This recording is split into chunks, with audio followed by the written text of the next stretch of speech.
think it was...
Inside lane, missing exits, glued to the pavement. Between the lines, I'll keep my gaze straight ahead as the last stop flies by. No more waiting for the gun to fire. No more walking through revolving doors. I've gone around once, and I don't need to go around anymore. Break away, forget your sober case. Stop dwelling on empty words. Stop stalling in the doorway and cancel the cruise control. Switch it in the manual.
empty sheets, 'cause I'm incomplete. Yeah, I'm incomplete. Hey, 'cause I'm incomplete. I need you here tonight to cover up these empty sheets, 'cause I'm incomplete.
I ain't feeling lonely, and I wanna admit it's time to end the ride.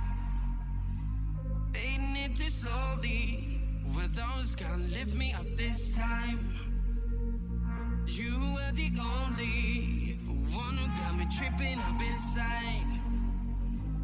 All the words you told me, am I reading something different from your eyes? See you for a moment, even hope that I can feel you. I see you, all that I wanted was to tell you that I need you. I see you for a moment, even hope that I can feel you. I see you, all that I wanted was to tell you that I need you. Now I'm finally right here with you.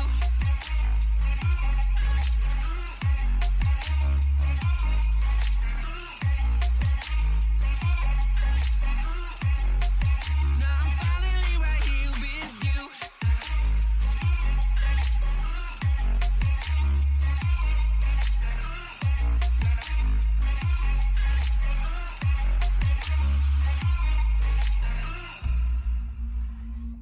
Your voice is getting nearer, heart is pumping, thoughts are running wild. We got a good thing going, why we gotta feel amplified. Stay into the morning, countless hours spending by your side. You look at me, I'm soaring, seeing all the truth behind your eyes. See you for a moment, even hope that I can feel you. I see you, all that I wanted was to tell you that I need you. I see you for a moment, even hope that I can feel you. I see you, all that I wanted was to tell you that I need you. Now I'm finally right here with you.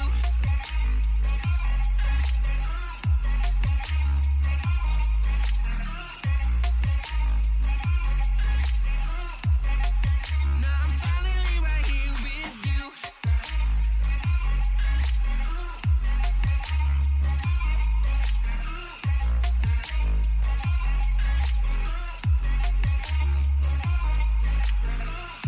Your voice is getting nearer, heart is pumping, thoughts are running wild. We got a good thing going, why we gotta feel amplified. Stay till the morning, countless hours spending by your side. You look at me, I'm soaring, seeing all the truth behind your eyes.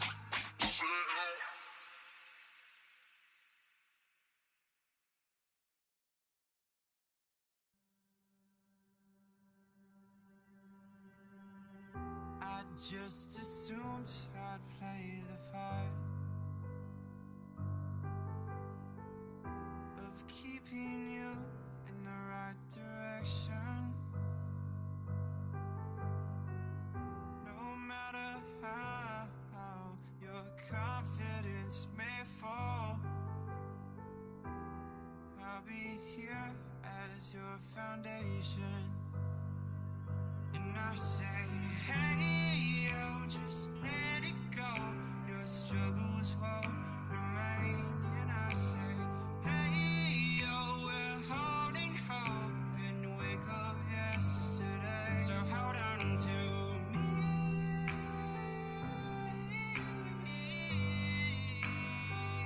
Hold on to me.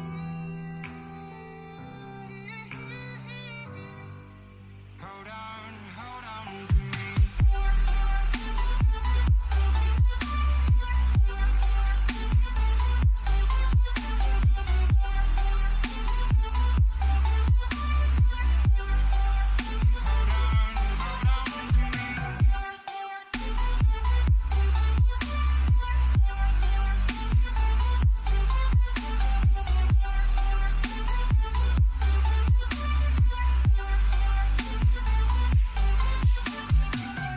Please don't wait here until your faith is shaken.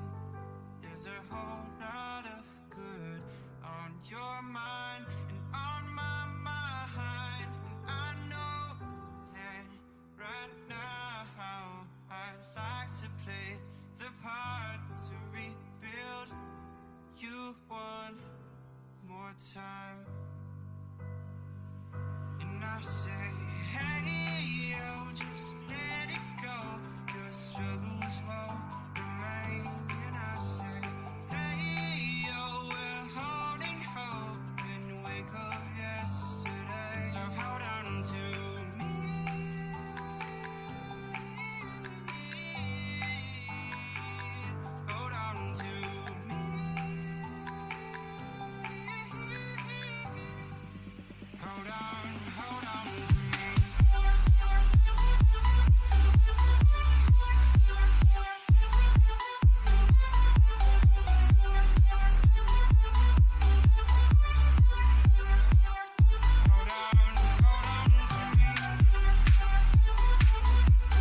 Welcome back to the ESM E-League for Semester 2.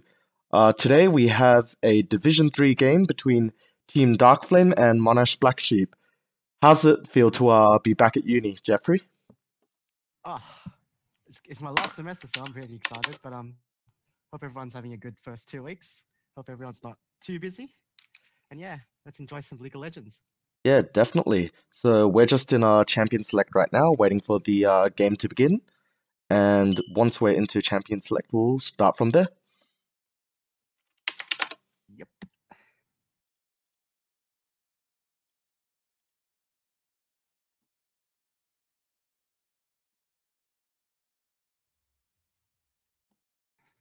Yeah, so I think we have two fairly evenly matched teams. Everyone is, I believe, to be ranked gold or above in these two teams. Yep. Division 3 is gold to plat 5, isn't it? Something like It that. appears to be so. Team Darkflame or DFT to the blue side right now was actually the finalist for last ESM E-League. So that's pretty exciting. See if they can replicate the performance last season. Yeah, I mean, it was quite a long season last semester, and let's hope that this game is a great showcase to what may be a amazing league. Yeah. And with the first few bans coming through, Tristana, one of the stronger ADCs in the meta right now with the Static Shiv and Rapid Fire Cannon. Huge late game threat. GP ban, probably a target ban. You don't see many GP bans these days. Yeah, GP isn't currently meta, so it has to be a targeted ban. Not sure which player, but it is a definite threat. So we just got the Cho'Gath ban, so just another meta ban on one of the stronger jungler slash top lane picks. Yep. Just avoid that press, was it Gargoyle Stone Plate into his ulti, just one shots you. Yeah, we can't have that happen. Janavan. So Janavan, these must be targeted picks. Targeted bans, sorry. And there was a Reddit post that said, what was it, when she builds Ardent Sensor, she gains 4,500 gold worth value on her shield, so pretty Yeah, strong wow. pick. Yeah. I mean, she is one of the stronger solo queue support picks right now, so it would make sense. And an Orianna ban just came out, so that's just another strong, safe pick ban coming out from MBS. Yep. Lots of tanks still up, and there's Maokai, probably the best tank in the game outside of Cho'Gath right now. Yeah, definitely taking away that Maokai is great. We'll see if it's run top or jungle. Both work really well. Yeah, we wouldn't know where they flex it to until obviously the very end. So on MBS, we see Olaf and Echo. Echo most likely mid, and Olaf can be flexed top or jungle.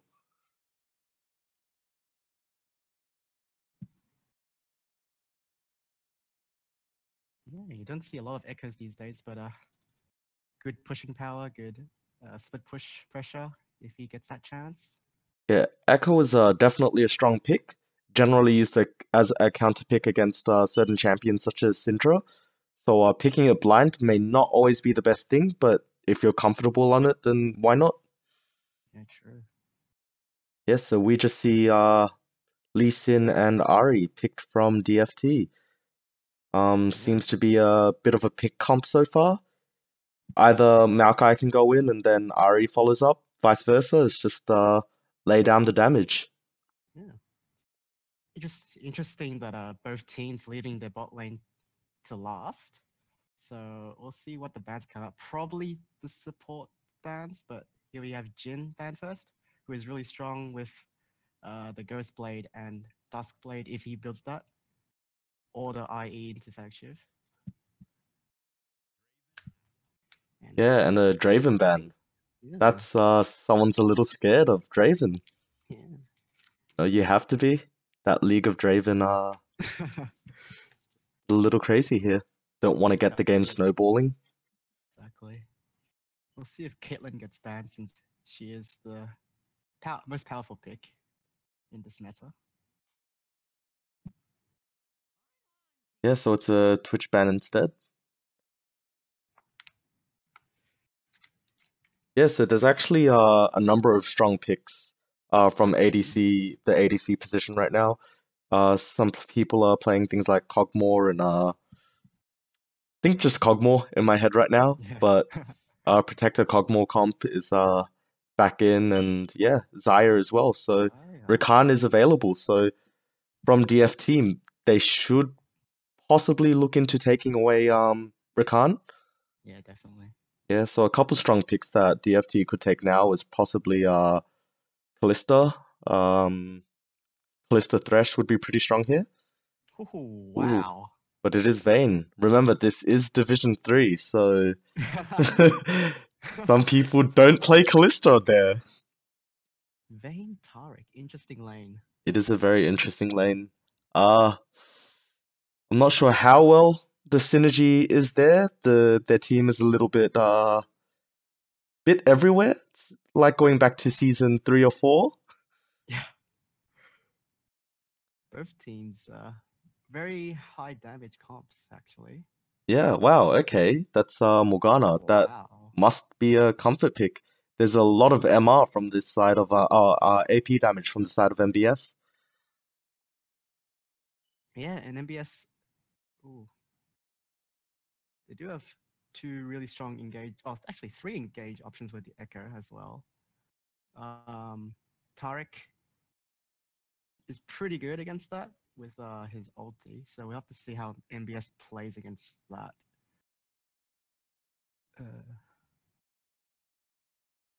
Yeah.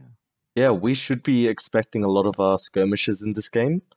You would expect to see Lee Sin play around top side. That Lee Sin Maokai combo is pretty strong. It's very hard to get away from a gank like that. Yeah, definitely. But yeah, so we should expect Lee Sin to keep on ganking top pre-level 6. Once Olaf has that ultimate, that Ragnarok, he's just gonna run away. Run away. There's nothing you can do. Yes, so now we have this lovely 3-minute spectator delay. So we'll just continue talking about the picks. Yeah. Hmm. Can't wrap around my head around the bot lane. I've never seen these pairs before. Vayne Tarek. Yeah, they're Xayah, not Morgana. common pairings, but no, who knows how well it'll work out. It's a bit Yeah. strange to see Morgana with Xayah, especially when Xayah already has her own escape through her through her ultimate. Yeah. So that makes the shield a little useless. Olaf already has his own Ragnarok. So I don't really think there's a major need for that shield. There's not that strong of a CC from the side of DFT. There's not many stuns. Um, so yeah, there's like Maokai Snare, which you could possibly cleanse, Charm, which you could cleanse, and then Tarek has a stun as well. But overall, nothing too heavy. But it might just help Gragas initiate his combo. That's true. And always in the late game, that threat of the black dark binding, 3 second snare can set up a lot of stuff, especially with MBS's team comp. Gragas Barrel, Echo W, even Xayah's ulti. There's a lot of follow-up CC from their team. Yeah. Yeah, so we just got a couple comments from our live chat from one of the players themselves, saying the face when casters think your team has a plan. Well, we like to think the players in Division 3 are quite skilled and have a game plan coming into this illustrious tournament. Yeah, I mean, the gold plus players, they're above average, so Oh, well above there's average. some I sort think well above average players are around Silver 4, Silver 3. I think Oh, that, yeah, yeah. that's true. That's true. No, but all these players should be happy that by the end of the season they will get their victorious skin. That's true. That's always a nice goal to have at the end. Definitely. Free skin. Wonder what champion's gonna be this year. What do you think? Yeah, I don't think we'll know until a little later, but I Mm, it's usually a champion that represents the sort of season. It's usually a commonly picked champion in both competitive and solo queue. So yeah, who knows? I'd personally love Echo, but I don't think that's gonna be the pick at all. I think last year we had Maokai. I'm not yeah, sure Maokai. who we had before that. Oh, can't remember actually. Hmm. That was what? Was it Jana very first one? Yeah, Jana was the very first one. Yeah, so now we've just entered the game. We can see them load in.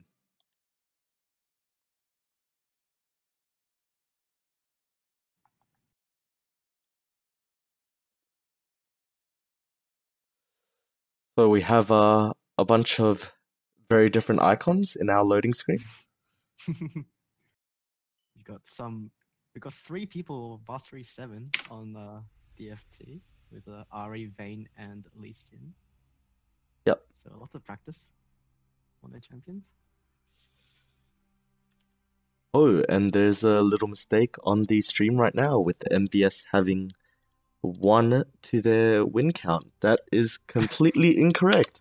This is the first game of our best of 3 series, and both teams are on 0 wins and 0 losses.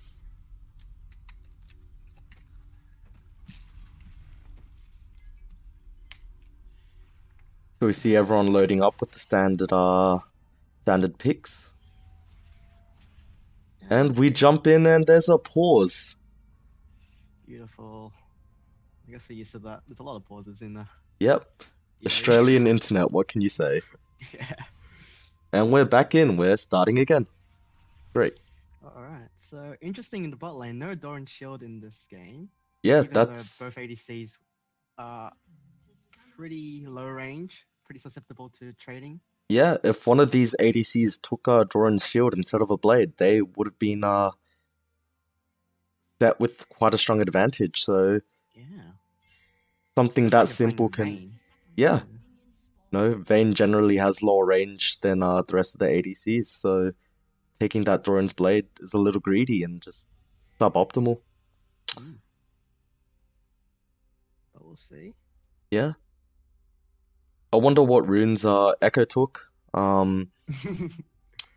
Echo is one of those champions that has special rune sets where you take 2 extra AP seals so you can clear waves in 2 Qs. Without that, you do 2 Qs and minions are left on 1 or 2 health. It's quite minimal. Okay. So it's interesting that Echo didn't take Corrupting? what's corrupting potion or Corrupting potion? yeah, Okay. so that's quite common, especially if it's in a matchup where he can be abused. But Doran's ring still works okay. It's not too bad.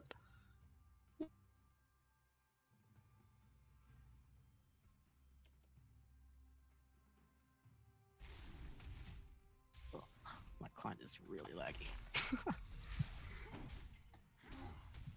Yeah, so we see both junglers just taking away their bottom side buff.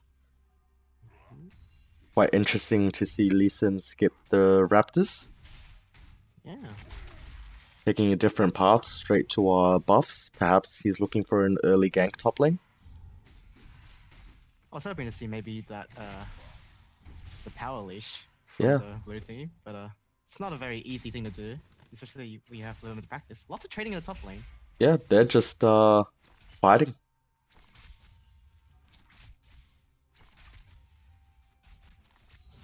Yeah, so interesting jungle pathing from both junglers.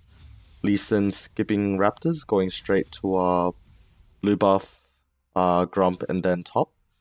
Looking for a gank right now. And Gragas just taking it quite slow and simple, taking away his whole bottom side jungle before anything else.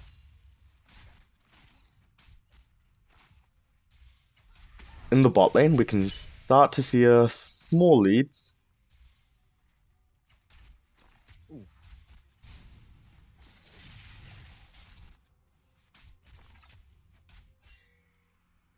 Lee Sin just providing vision for his top side. Is looking to gank right now. I don't think Gragas is aware at all. This may be a kill. Yeah, and Gragas is still doing his red buff, so he's way behind the play. Olaf does have flash, but... Yeah.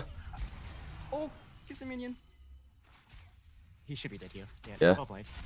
Execution wasn't perfect, but the fact that he did gank was and saw that opportunity was quite superb. Yep. And that's the risk of having Gragas take the full greedy clear. He's way behind the play by like a full 10 seconds and can't help his jungler there. Yep, definitely. There should have been a little bit more communication from their top side, with Huang Nam pushing quite deep in without any real escape options other than flash. So big mistake not realizing the threat from Maokai Lee Sin.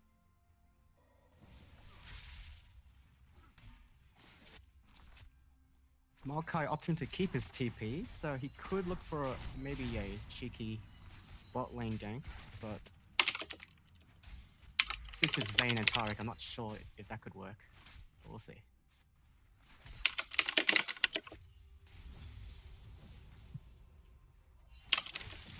Lee Sin clearing away the bottom scuttle and wrapping around a possible bot lane. There's a possible gank bot lane right now. Yeah.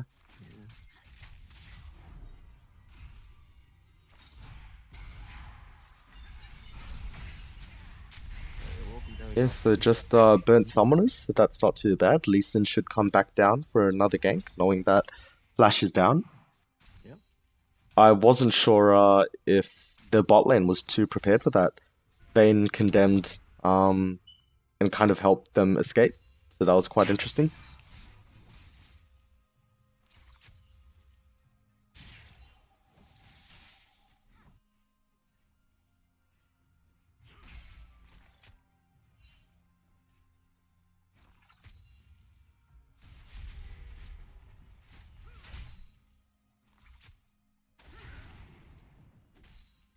Despite the kill advantage in top lane, Olaf has quite a big lead. Already 16 CS ahead in the top lane, and his wave is pushing towards him.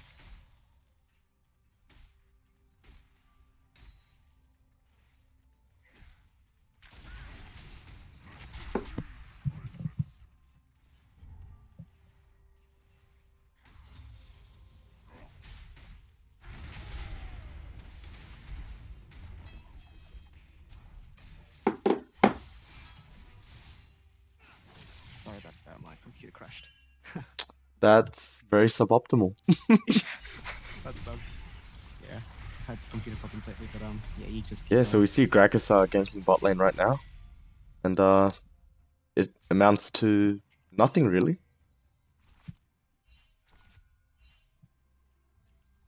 Yeah, so it seems like Lee Sin is doing a lot of work in the early game. He's ganked top and got a first blood. He's burnt summoners in the bot lane. He just seems to be a little bit more ahead of the play than Gragas. Yeah. Overall, 200 gold lead. Yeah. Bot lane going hard in for that Xayah.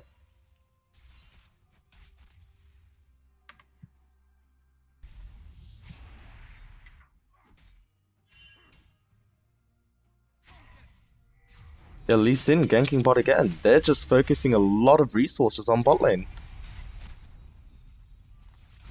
And I guess it does make sense. They want to babysit this Vayne, and hopefully she can get into the late game and be a huge menace to this pretty tanky team of MBS. Yeah. I mean, that's one way to try get your Vayne snowballing. Another option is, you know, you could just farm it out and wait for late game. Yeah. Oh, and Echo just pops off with, like, landing all his spells. Perfect parallel conversion. I think that's what W is called. Is Yep, that's it. yeah.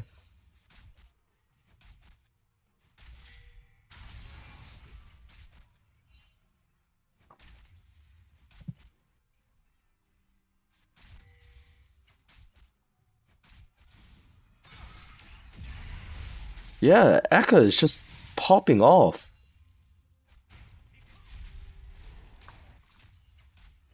Ari really shouldn't look to stay.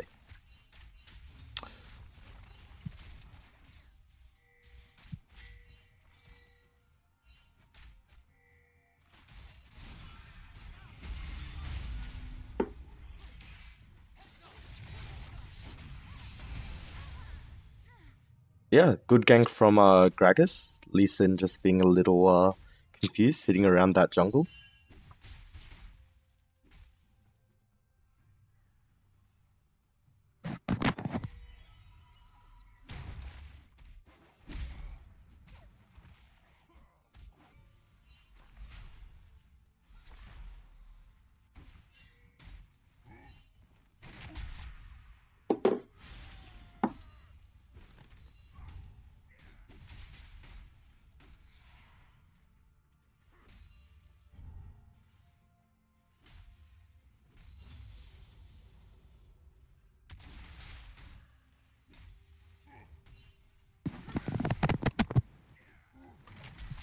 Think Jeff is having some technical difficulties right now. Hello, Jeff. Yeah. I just can't get into the client spectate. But that's okay, I'll look on in the stream. Yeah, one of the options to spectate is possibly through OPGG. Okay, actually that's the worst. You can download a spectator batch file, I believe, and run it through command prompt, and you pretty much open the game up. Sounds sweet. I'll do that. Thank you, third party stuff. Wow, so they all go in onto the Orianna. Taric pulling off quite a good ultimate, not taking much damage at all. And Lee Sin is just a little late to the party. So ultimately, just burnt summoners, burnt ultimates, and back to this farm lane. But Gragas is ready to join this fight. And no, he decides to just back off and possibly gank mid or take his red buff. Or Raptors. Raptors is also an option. Something that junglers really need to be aware of now is Raptors being such a big source of their gold and XP. Yep, it is the most important neutral camp in the game for right now.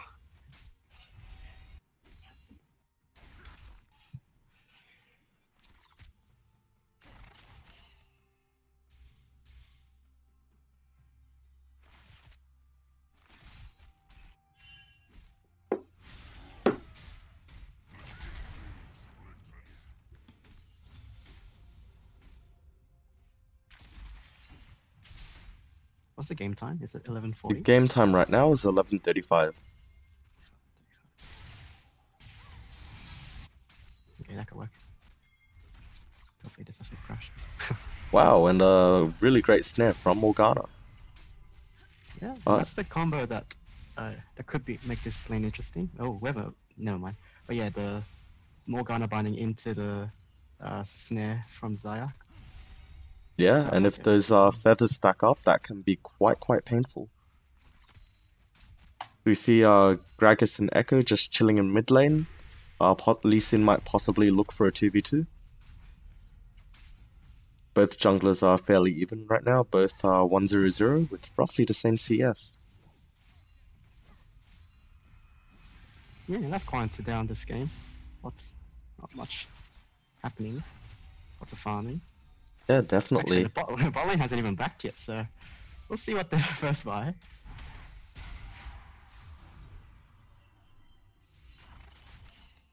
It's a bit weird. Yeah. But They both have probably 3.1 1k each on them, so Yeah, gee. that they could go back for a big ticket item. So it'll be interesting to see what they each decide to purchase. Yeah. Like in a farm lane like this, supports should just go back, get their boots and mobility and the Sunstone and just go roam. Because nothing's happening in the bot lane. You might as well just use that. Yeah. Yeah. And it's like Echoes is creating so many opportunities for these sort of plays to come. So if Morgana roams mid, gets a binding on Ahri, she's dead. So yeah, that's the sort of stuff that could happen or that should happen. Yeah. What I'd like to see right now is just some people on MBS to force down that mid tower. That first tower blood is so much gold, and opening up the map is so important in League of Legends. Creates a lot more Huge. pressure from red side. Yeah, huge CS leads from both the Olaf and the Echo. So Yeah, 30 CS from the top lane and 10 in the middle. So right now, just another fight. So whenever Morgana just pops her ultimate, Taric just responds by chucking his ultimate down and saying no damage. Yeah, so Xayah going in. They're both fighting. Taric's stun does not hit. Just a chase. It's only time until Vayne dies. And she does. And it looks like Taric is going to go down right now. Good roam down from Olaf and Echo, responding quite early. And DFT responds by just taking Herald. Not the most favorable trade, but it's better than not doing anything and just farming. and Herald can be very useful because of its potential to take one Yeah. or two towers. If used correctly, Yeah. they could swing the game into their favor, but right now it's 2k, 1.5k gold lead from the side of MBS.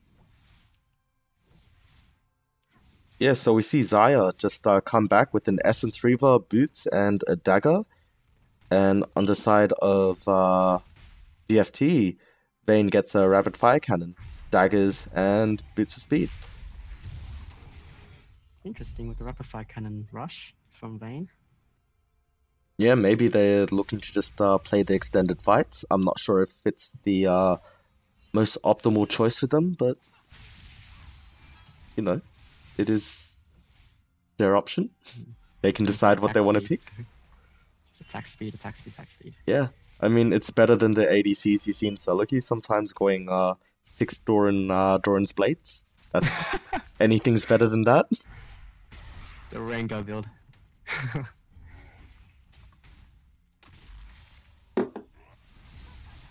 Yeah, I'd really like to see that mid tower fall down right now. Yeah, Gragas coming mid, Echo ganking as well. Yeah, so right now, what I'd like to see Gragas do, just sit mid lane, force Ahri to back, and just take that tower. Once that tower's done, you know, look to our forcing dragon. And Gragas steals that big chicken.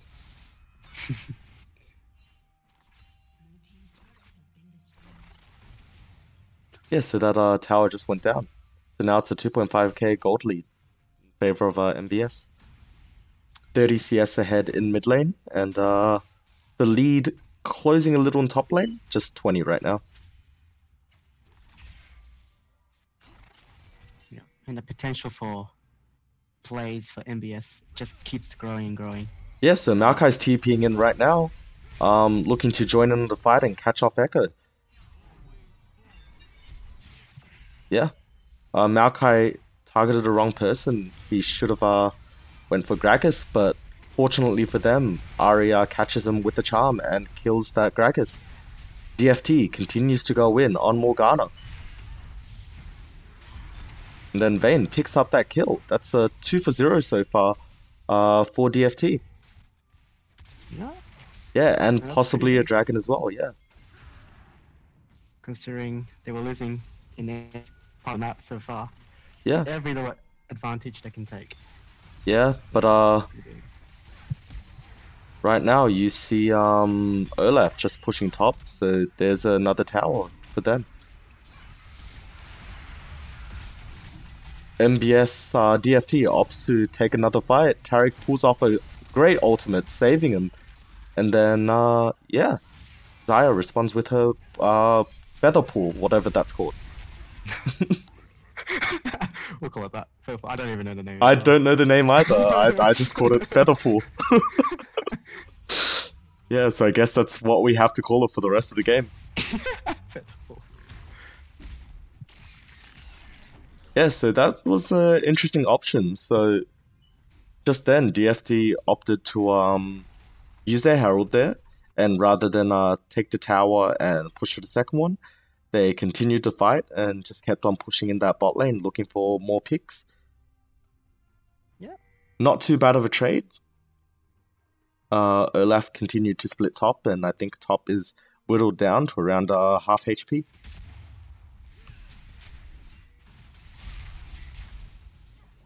And Olaf could be a pretty big problem going forward. Yeah, he has a cleaver right now, and he just got a Tiamat. Yeah. It's a little unfortunate that that gold went to Lee Sin, where he picked up 2 kills just then, rather than someone like Ari or Vayne picking it up as their carries. Lee Sin is also just building tank, so yeah, just building tank. Not the most optimal person to pick up a kill, but yeah, not too bad.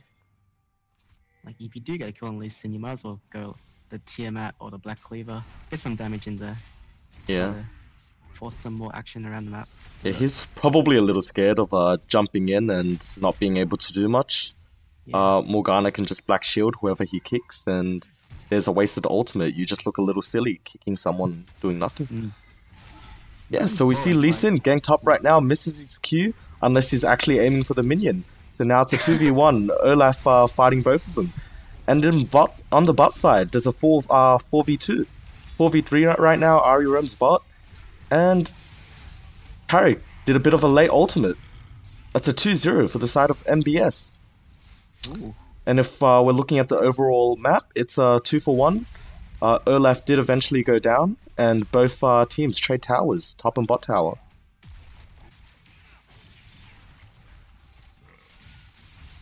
Yeah, with 2. Oh, and Morgana lands a perfect snare. They could get this third tower. Oh, second tower, yeah. Yeah, the Morgana pick pulling through lately, it seems. That's the power of the snare. Like, yeah, if you can hit that snare, that's perfect. And that was a really weird TP from Olaf, just TPing to a minion. Probably just to show off his dominance, you know? He can click that spell. Not everyone can click spells. That's true. Yeah. I wish more top laners TP'd bot when I played solo queue, but it never happens. Yeah. I mean, some top laners TP bot and feed, so you know, there's always that option. That's true. And other times you just left to start 4v2. Oh, well. So right now we have about a 3.7k, I can't do math, 3.8k gold lead for MBS. We'll round it up to 4k. With 2 tower advantage, and yeah, they've opened up their tier 1 turrets on all the sides, so they're just looking to fight right now. Yeah. Zaya is extremely strong, with a 1.4k gold lead on Vayne. Yeah. Echo trying to pull off some fancy plays. Maokai chucks out his ultimate, and it's just way too slow to do anything. Oh, well, it got them, but nothing much you can do there. And that's the problem with DFT's team comp. Like, if they don't win the early game, they have no damage on their team, especially Lee Sin going full tank. Ari right now, he's only got a Death Morellas. Yeah. And MBS is just running for them. They're going for the kill. Tariq went for a late ultimate. TP from Maokai. Maokai TP's a little late. And it's just carnage. DFT is super unorganized right now for this fight, and they were not prepared. They panicked and TP'd in thinking they could fight, but no, they just could not deal with that AoE. Yeah. Yeah, so we see top lane pushing in, so they most likely would be forcing mid tower right now and rotate to the top lane. Either that or they could back and start prepping for Dragon. Yeah, and MBS should, because they're so strong right now, they should pose to threaten Baron, something like that, and snowball this game to victory. Yeah. DFT can't really do much with their low damage comp, unless some huge outplay happens from Vayne. But with, you know, this Olaf and Gragas and Echo running at you, it's really hard to just dodge everything. Especially, we don't have a QSS yet, we don't have a Hex Drinker. Yeah, definitely. I really hope that DFT just slows down a little and just peels for the Vayne. That's all they can really do. Wait for the Vayne to get a little bit more gold into her, and hope for Ahri to make a really good pick. It is really hard to pick off anyone on the side of MBS.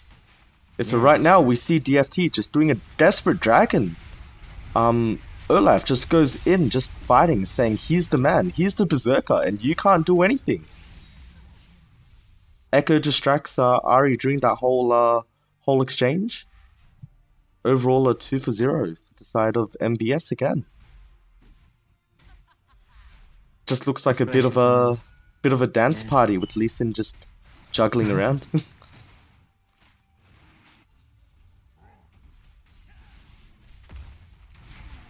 Yeah, we see Morgana get called off, but we see the power of Black Shield right there.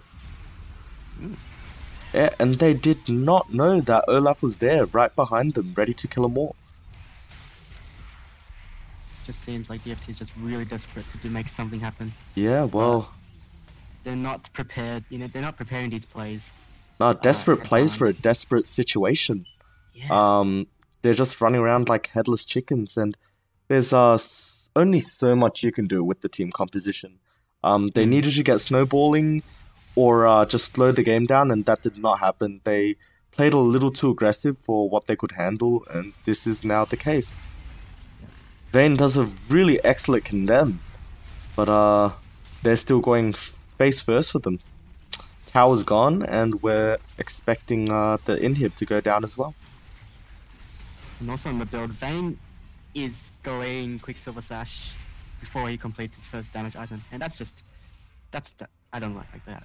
You're already lacking so much in damage, you can't just go defensive, you just gotta go full on. Yeah, I mean, in this situation, she needs to output damage, and a QSS isn't going to do much else. Yes, it stops you from getting snared, or pretty much just snared or stunned by Echo's W, but you just need to output damage and hope that you don't get caught, and trust in your team to peel for you.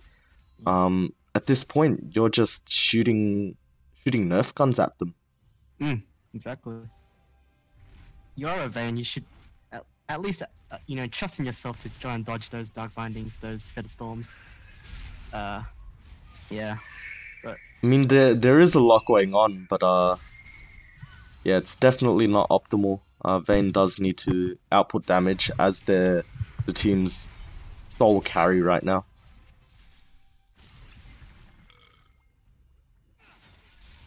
Yeah, so we see MBS going for Brand. Defensive, he's building Zonya's secondizing, like, there's just no damage from the Yeah, they're just completely scared, and we see this fight right now. Vayne's coming from the flank, trying to pull off some sick plays, but MBS is just way too prepared for that. See, this fight is being fought on 3 different fronts. Xayah gets picked off. DFT may win this fight. Yeah, DFT picks off 2 kills right now. Possibly some more. Maokai is just bossing this fight. MBS has no more carries. It's all up to Maokai now, but he has no mana. Yeah, so we see them chase after the Morgana. Overall, a 2 for 3 in favor of DFT. A crazy fight with them coming up on top, but just watching it now, looks like it was just a problem of split focus from MBS. There are just so many low health bars on the side of DFT that, maybe 1 or 2 more auto attacks on the same target and they would have won that fight. But Yeah, that's just if team fight communication right there, and yeah. if I recall unfortunate. correctly, they tunneled a little too hard on Vayne. I believe Shadow, so Gragas, and one of the other MBS players chased after Vayne. They could have just waited for Vayne to make her own way in or run away. So they chased and left their carries alone. It's so easy to pick off Xayah as a Maokai. You just press W, it's point and click, and you're snared. Yeah. But we should see MBS try and make a similar play again. Force the Baron. They can either speed take the Baron or take the fight that comes along. But it looks like they're opting to just take the Baron and end it. Yeah. And we see Baron secured. Maokai goes in a little early. Xayah is in the back of the fight alone. Oh, and Maokai pulls off a great combo, taking off, getting his ult off. Unfortunately, Xayah is just left in the pit with no way to deal with Maokai. But overall, there's just way too much focus on Xayah, and the rest of the team just cleans up. MBS is just way too far ahead with that 10k goal lead. And Echo TPs to mid and is looking to close out the game. That's GG round 1 for MBS, and we'll be heading into game 2 very, very soon.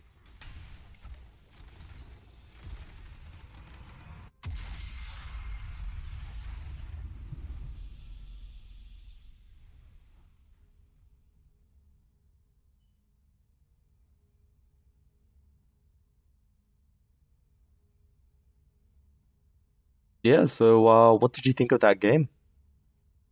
I thought DFT, I think their main problem was in the draft. I think they drafted a really low damage output team comp that scaled had to scale really hard or snowball really hard. Vayne never got going. Ari lost super hard in lane against Echo, and Lee Sin went full tank, and they just had no damage to deal with. Yeah, whatever. But yeah, I generally hate Morgana support, but Chronix played it extremely well, hitting multiple bindings, black shielding the right targets, doing the sort of stuff that supports do, and only 1-1-18. A lot of participating in 19 of 22 kills. Really efficient stuff. Well done. Yeah, so let's we'll go on a short break, pop back into the lobby, and go into our champion select soon.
feeling lonely, and I wanna admit it's time to end the ride. Fading it too slowly, with those gonna lift me up this time. You were the only one who got me tripping up inside. All the words you told me, am I reading something different from your eyes? See you, for a moment even that I can feel you. See you, all that I wanted was to tell you that I need you. See you, for a moment even that I can feel you. See you, all that I wanted was to tell you that I need you. Now I'm finally right here with you.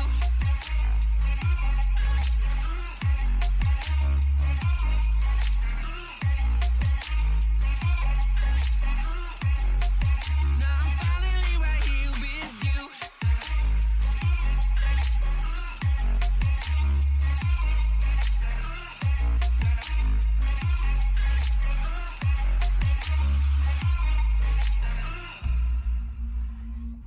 Your voice is getting nearer, heart is pumping, thoughts are running wild. We got a good thing going, why we gotta feel amplified. Staying to the morning, countless hours spending by your side. You look at me, I'm soaring, seeing all the truth behind your eyes. See you, for a moment even that I can feel you. See you, all that I wanted was to tell you that I need you. See you, for a moment even that I can feel you. See you, all that I wanted was to tell you that I need you. Now I'm finally right here with you.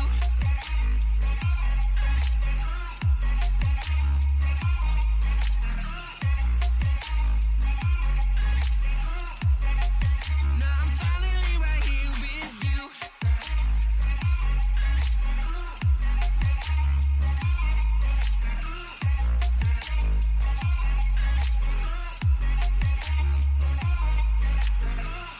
Your voice is getting nearer, heart is pumping, thoughts are running wild. We got a good thing going, feels amplified. Staying to the morning, countless hours spending by your side. You look at me, I'm soaring, seeing all the truth behind your eyes.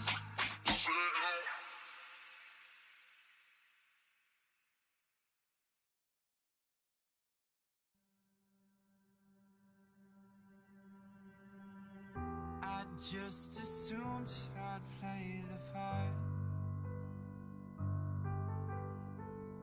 of keeping you in the right direction. No matter how your confidence may fall, I'll be here as your foundation.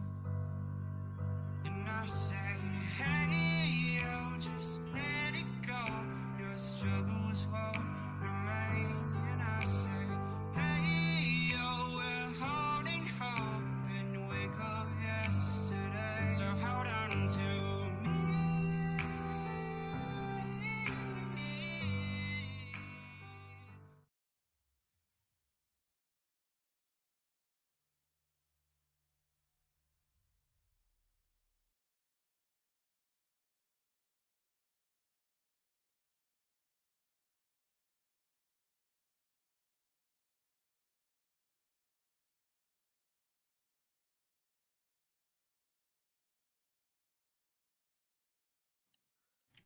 Hello, and we're back for Game 2 of the ESM E-League Division 3 match between DFT and MBS. Yeah, and a good game 1 win from MBS. Really controlled game from the start to finish, I feel. Yeah, I mean, at no point did MBS look like they were falling behind. They seemed to have control of the whole game, and they were just simply comfortable in their picks and understood what they were doing. DFT, on the other hand, they seemed like they had a decent grasp, but individual errors and just a bit of lack of communication and poor team fighting just let them down a little bit. Oh, no, they accidentally quit. Yeah, so we're seeing similar bans again from MBS, banning out the Jace and Cho'Gath, two really strong picks right now. And yeah, they also opt to ban out the Vayne. Maybe they were scared of it, maybe it just felt a little rough to play against. So who knows? DFT bans Tristana, Gangplank, and Echo are going for two similar picks, and Echo that seem to give Ahri a hard time in the mid lane.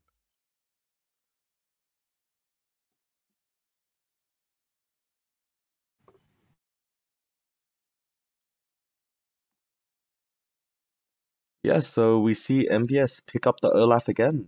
Must be just a comfort pick for Huang Nam.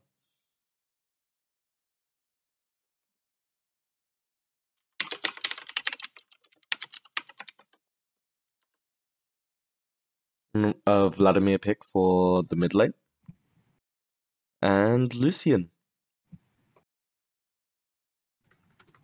So these are just two really strong picks. If they can get their farm and if they can get snowballing, once they do hit that mid to late game, they can just take over and do their thing. Oh, and it's a Gragas instead of a Lucian, so taking it away from Shadow this time around.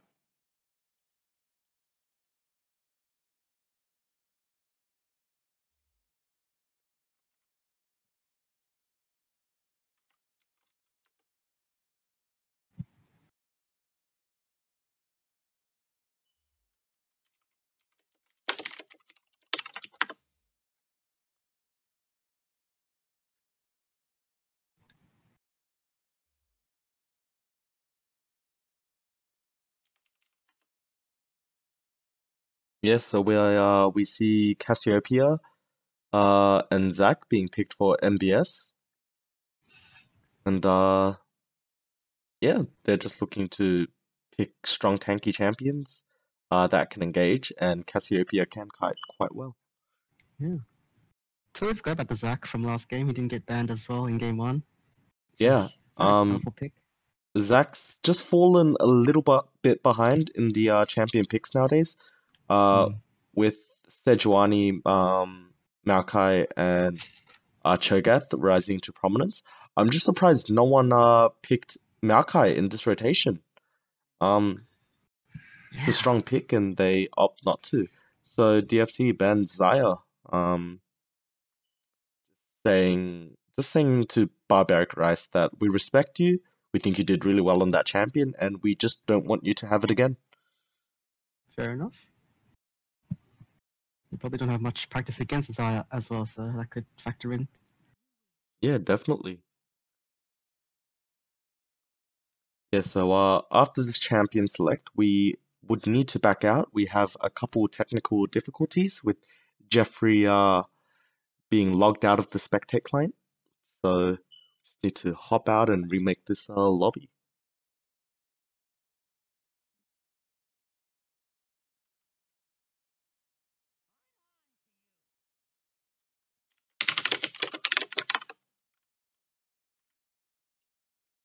It's interesting that MBS actually banned the Vayne in the first rotation.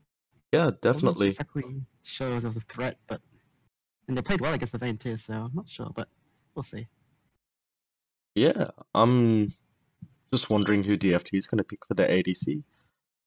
They do end up taking the Lucian instead of Siva or Kalista or any of the other champions that they did hover.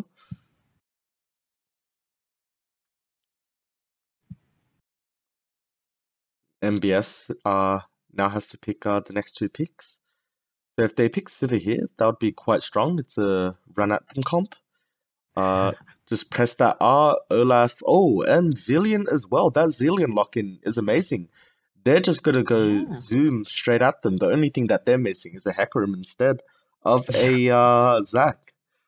So that's gonna be quite scary, having multiple lives and just running straight at the enemy team. I'm not sure how they're gonna handle it, and Lucian might have a rough time in this matchup overall. Yeah. At least Lucian can lane very well against the Sivir, so Yeah. at least that's okay. So But yeah, I'm it's quite happy with this Zyra pick. I think it's good for DFT, and it just makes it a little harder for the enemy team to run at them. But still, there's only so much you can do when Olaf is running at you with Ragnarok. Siva has her spell shield. Yeah, it's gonna be a little rough. Cassiopeia can also chuck out her poison, her poison spit pool thing, and it just restricts the enemy team from doing their dashes. And Zara could become a pretty easy target for Zac to just pounce on and kill instantly. Yeah, definitely.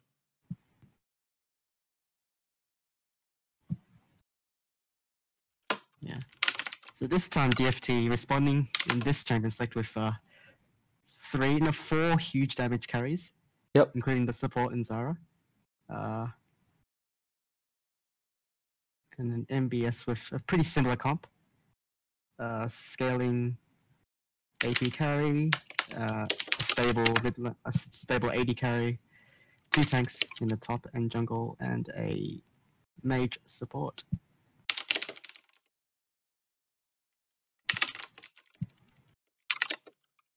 Yeah, so right now we're just going through that champion select again, waiting for Jeffrey to be invited to the game. Game lobby is full. No, it's not.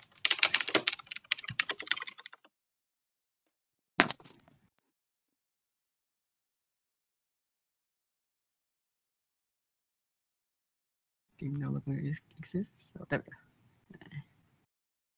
And I need to get a spot.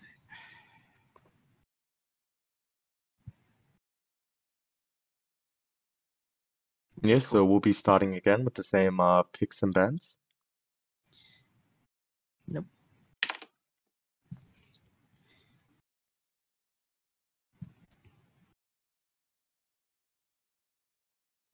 And I wonder if Zillion is Chronix 38's very extremely surprising pocket pick, because in game 1 he was banned.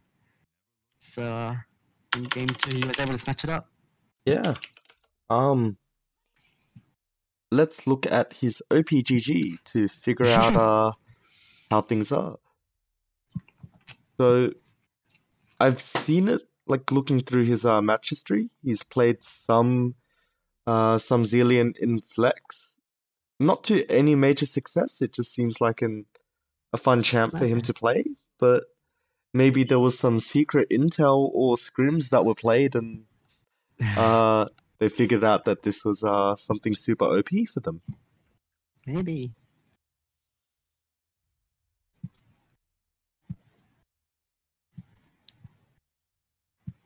Yeah, so got to go through that whole process again. Obviously, a little quicker this time around.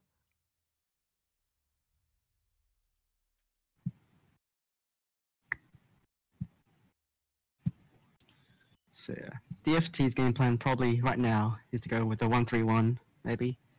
Set Vladimir and Zed in the side lanes and have your 3 jungle, ADC, and support in the mid lane. And just control the space from there.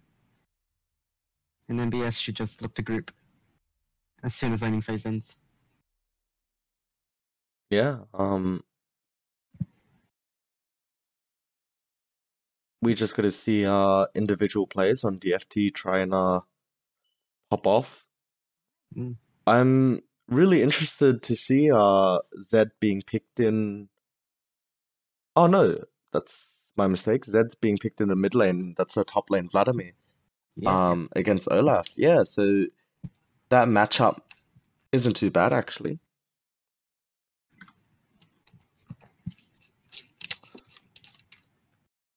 Zed does have some kill potential on that Cassiopeia, but it's quite funny to see Zed stuck in their spot when they're sitting in Cassiopeia's spit. Is it actually spit or what is it exactly? No, I think it's spit.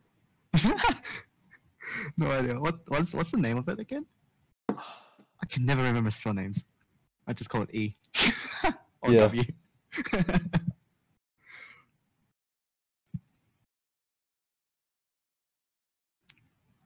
Yeah.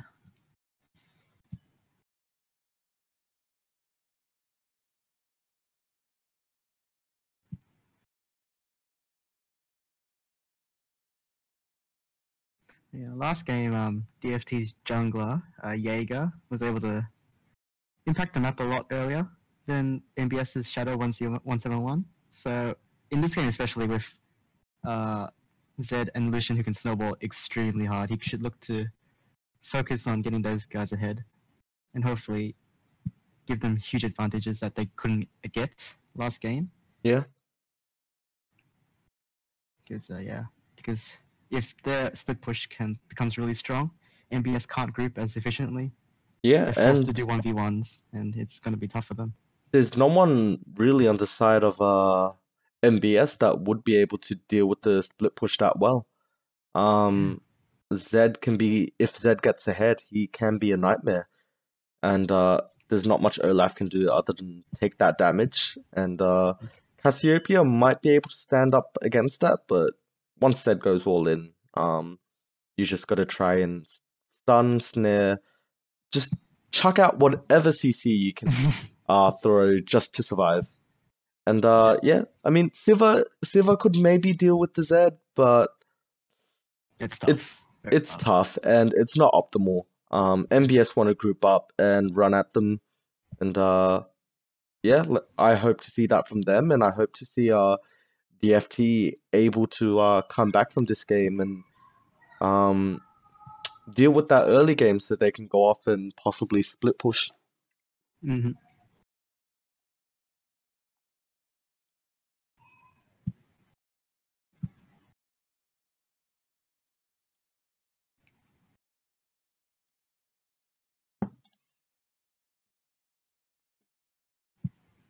Yeah, so we got this 2-minute pesky spectator delay. Not much we can do about that. I'm not sure what summoner spell that Zyra has. Is that a ignite or an exhaust? I think it's Ignite. I think it looks like an ignite. I think exhaust is a little more brown. So Yeah. I think Does that's look an ignite. So can be a bit of a high harass lane. Zyra can be really painful to deal with. But then again, Zillion can just chuck his bombs on him and goodbye plants. You know, bombs are just stronger than plants. That's just how the world is. Funny that. Yeah. Yeah. Lots of outplay potential from the bot lane supports. It's pretty much who hits the most stuff. Yeah, or it Will could win be that a fight. complete farm fest. They could just relax and just CS and hope to Like last game. transition. Last game, the bot lane ADCs backed. First back was at 110 CS each. So Yeah, the fact was that they got ridiculous. over 3k gold before their first back and could buy a full item, that's insane. Yeah. Yeah, so what do you expect to see in this top lane matchup? Don't exactly know the matchup. Of course, Vladimir with the range could be a really big nuisance for Olaf in the early game. But Olaf could trade back with his axes and efficient use of his passive healing. Yeah, I mean, I'd expect to see Vladimir farm up, heal back, and harass with no real punishment. Olaf can just chuck axes, and Vladimir can just heal it all. So yeah, only so much you can do. Yeah, so the game is starting now. After that 3-minute spectator delay, and we should be in game soon.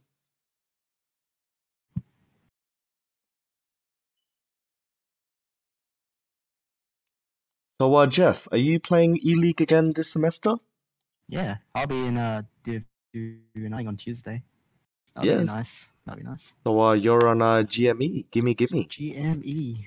With, What are you Arcade expecting Retro from wins. your team? You know, you've dropped down to Division 2 after our division changes and Yeah. changed teams. And what are you expecting to see? Oh man. No idea. There's some really strong teams in the teams of HSM, Han Solo Mid, and Nobody Likes Yordles, with one of the teams taking out Max and the other one taking out the previous E-League. one. So, with you not playing any games yet, how do you feel about it? Well, I've always had a history with NLY. They've been a fun bunch to play against. I know Han Solo has always been a threat. They've got really strong players in each of their roles. So it'll be a very interesting season for us. Yeah. Yeah. I've only played with Arcade Retro in that team, but it'll be fun. Yeah. So now we're back in game with MBS now on blue side and DFT on red side. A bit of a fun fact about DFT: although their name is Team Dark Flame, it is spelled DFT as their tag for Deathfire Touch, apparently. And that's pretty much it. I don't have the name origin of MBS. Not sure what Monash Black Sheep really means. I mean, I do know that because I was in the very first MBS because we didn't know what name to choose, and we were chosen MBS by someone.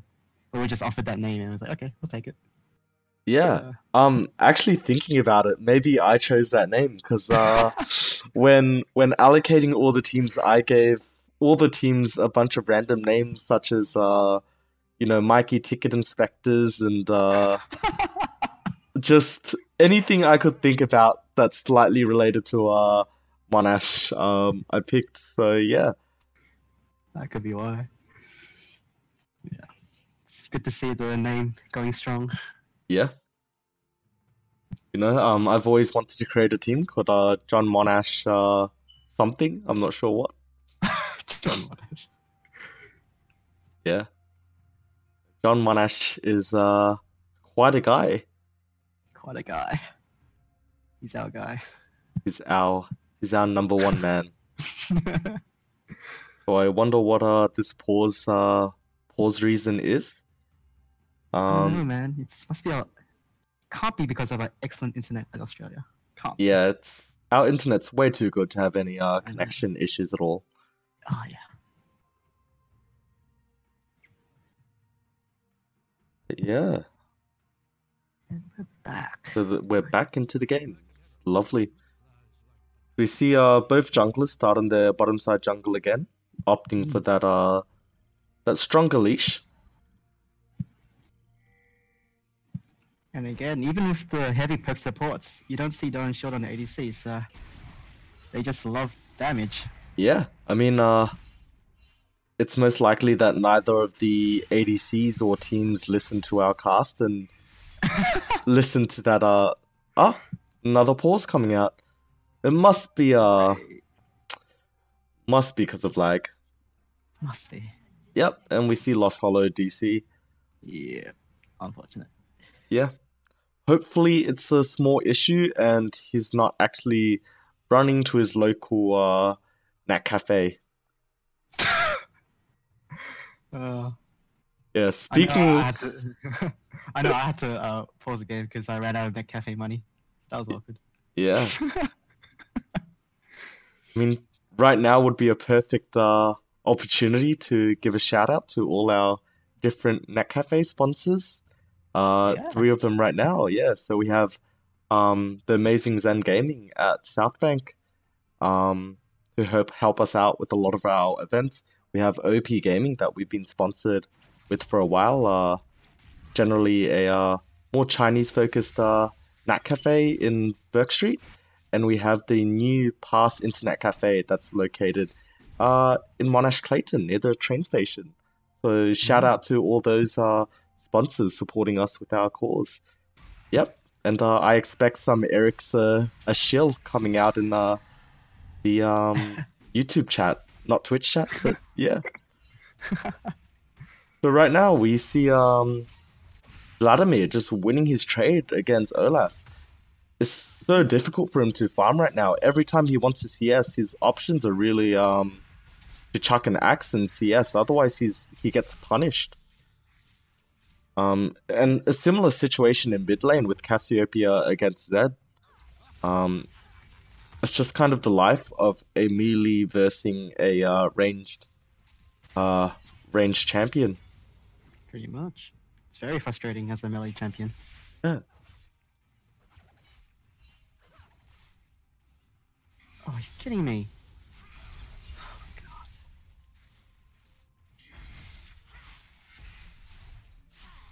So we're seeing similar things from junglers again. So Gragas opting to just go with his clear and ignoring his red buff. Going down to bottom side jungle for no real apparent reason. He may have forgotten that he had vision, he had trinkets, so he didn't want to trinket that up or take the raptors, so just waste a little bit of time. Maybe Zed called for a bit of support just because he was scared of a gank. And we have another pause come out. It's just League of Pauses here. These guys obviously don't have Monash campus internet. No. Obviously not. That is good internet though. Sometimes I use it. Yeah. I mean, back when I didn't have NBN, I actually streamed some of the games at uni just because it had that solid upload. Oh, that's pretty good. I know when I bought my laptop, I just went to uni and downloaded everything from uni. Yeah. Good times. I'm not sure if we're actually allowed to do that. I know everyone does that, and they download their whole Steam games and all their things, and it's like, yeah, maybe you shouldn't be broadcasting that in case, there's an off chance the Chancellor of Monash is listening into this Well, this amazing spectacle. that'd be unfortunate. Yeah. Sorry, people. Sorry to all the first years I wanted to do that. Yeah, so we see Gragas ganking top right now, getting his combo on that Olaf. And he ticks down to the final auto attack and red buff. And right in the bot lane, we see Team Darkflame getting a kill on the Zillion. He must have extended a little too far, underestimated the Zyra ignite and catch potential, and just died. Yeah. He didn't even exhaust, and we see Siva also burn her heal. So unfortunate use of summoner spells, but yeah, the game must go on. DFT with now a 1.4k gold lead. Yep. All that from just 2 kills and a bit of CS. And we see Gragas in mid lane again. Takes 2 tower shots. Misses his E, goes straight into a minion, and gets caught by Zac. TP comes in, and Zed actually goes onto Cassiopeia and gets that kill. TP comes in, Vlad goes onto the Zac. And bot lane is just more fighting. And Zac goes down, going into his blobby passive form. And he dies. That's 4-1 overall for DFT. Extremely fast-paced game this time from DFT. Yeah, I mean, everything's going their way. That's 2-0 going to Zed. And I think he just gets a double buff while he's at it. That's insane. Yeah. Really, really good TP from Vladimir, recognizing that he could help out. And because his wave was pushed in, he doesn't lose anything at all. His minion wave at top lane is just pushing back in. Yeah, DFT just seems to, after the first game, just take a breather, reset, and they are firing all the cylinders. This guy.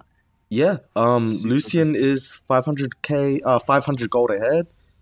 Mid lane is only 200 gold ahead, so those kills aren't actually that massive, but yeah. And we see him roam down again. He has not backed, and he's just going for everything. And he gets that kill on Zac. Zac is having a rough day. Rough game. And that's, yeah. Yeah. I mean, there's only so much you can do. When a Z comes at you, there's literally nothing you can do but take it.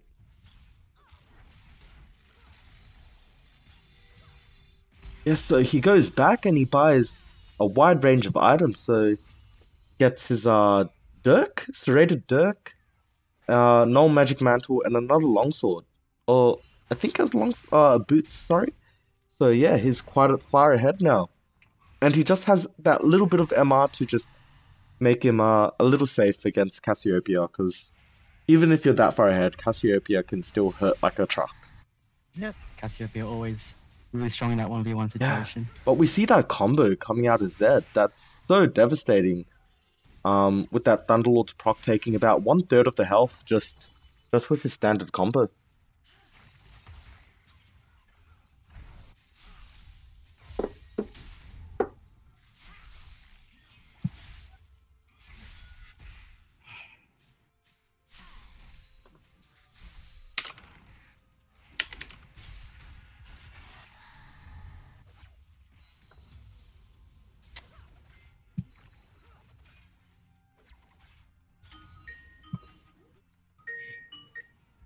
Yeah, so I think you just got a phone call, Jeff. Yeah.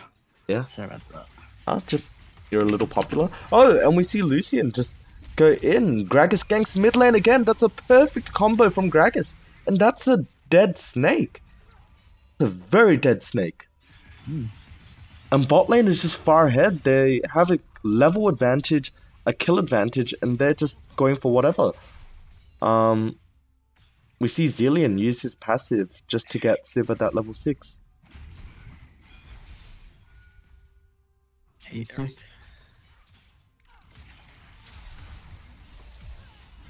And the game plan seems to be from DFT, get the Z fed, set up that split push ASAP. Yeah. I mean, even in the top lane, we see Gragas gank again. Yeah, and they opt not to go for it, but they force him to back, and that's just enough. Yeah. That Gragas is just making so many map plays, while Zac is a little stationary, still farming. Yeah, and this is what we saw in this very start of game 1. We saw DFT's jungler Jaeger, set up 3 plays before Shadow 171 set up even 1. So that's the strength of a extremely aggressive jungler. Yeah. Pressuring every lane just puts a huge amount of pressure on the whole enemy team.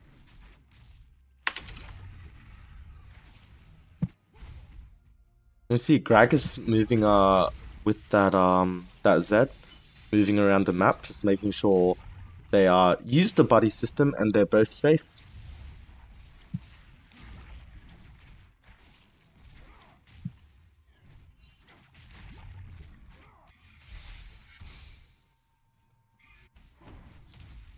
Yeah, so a 2.5k gold lead right now. That's quite a big lead this early on, just 10 minutes in the game.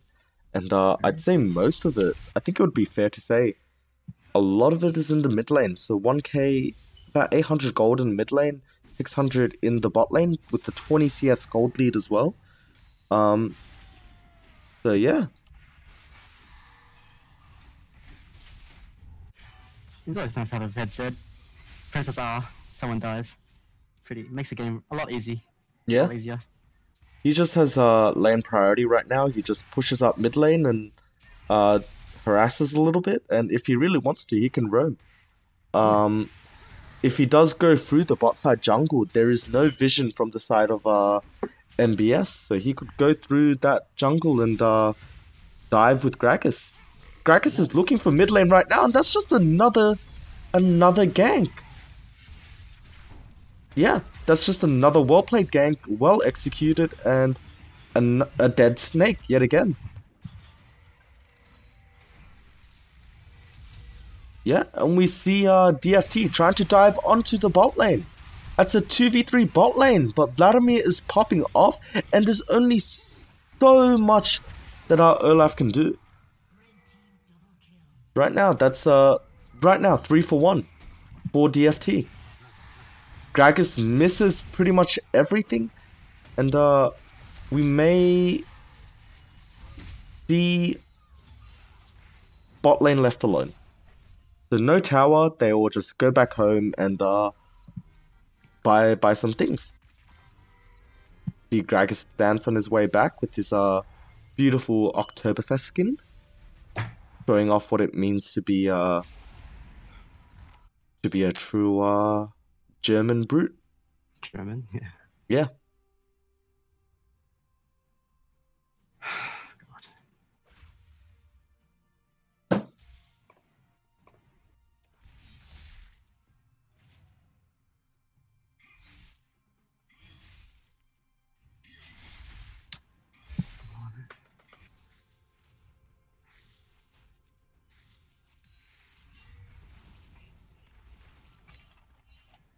Yeah, so this Zed, he already has his Duskblade.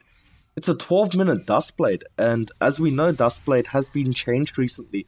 Although the damage is tuned back, it's still extremely strong. So as long as he comes from the shadows and gets you, you will be in a world of pain.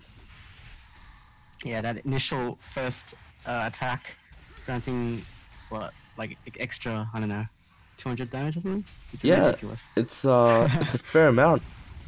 Yeah, and Zac just ganked the bot lane, and nothing really comes of it, and we see top lane going very, very close, and Olaf gets that hook in the very, very last second. In the bot lane, we have that 2v3, and Lucian is just so strong. We see Zac just pick up that kill, combo it out a little, and yeah. Cassiopeia kind of misses her ult, and still picks up the rest of the kills, or just one of them. And Gragas chucks his ult just to say, good night, enjoy this cask of beer, and I'll see you tomorrow once you deal with that hangover. I mean, a keg of beer is a lot to drink. I'm sure you're gonna black out if you drink that, especially if you're someone as tiny as Zillion. So you need some good plays from MBS here. Yeah. Yeah. MBS just claws back that deficit with that first tower gold, and taking back some of those kills from the bot lane. Yeah. There's still a lot of gold sitting on that Zed that they can take if they just shut him down. But right now we see the gold fairly evenly distributed amongst the DFT team. Saying that kind of triggers me a little and reminds me of some of my statistics classes. Yeah, although DFT has been making, a lot of aggressive plays and getting the Zed extremely fed, they're not taking objectives to back that up. And that's the main thing. You gotta take, maybe a tower, maybe a dragon here and there. They've had so many opportunities to do that sort of stuff. Yeah, they're just laning, looking for that kill, and just ignoring what they're truly here for, and that's objectives, towers, and ultimately the nexus that concludes the game. Yeah. So, yeah, they need to take objectives in the early game when they have disadvantage, because MBS's team does scale a little bit better with the Sivir and Cass, who are monsters in the late game. Yeah, and another gank from Gragas in the mid lane. He's just saying good night, and Zed kind of misplays a little, but takes down that Zac either way. We see bot lane, they're still going for that tower, just applying as much pressure as they can, slowly whittling it down. Oh wow, that is an immense amount of damage coming out from DFT. That burst damage is insane, and oh my god, that Zillion exhausts at the perfect time, and they're still going. DFT is continuing to go for that kill, and ultimately ends that fight with a 1-for-1 trade ADC for support. Overall, that wasn't too worth.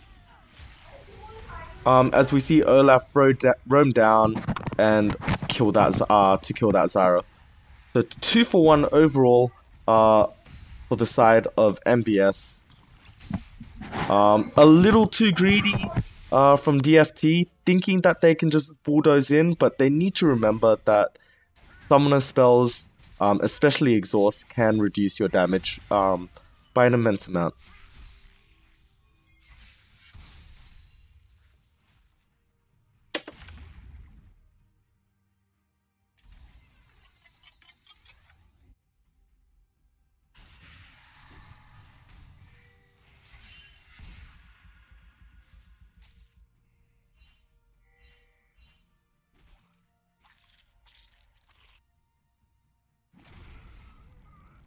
And Zac ganks mid, but Zed simply ease away. Gets away with his Shadow Clone Jutsu and is completely safe.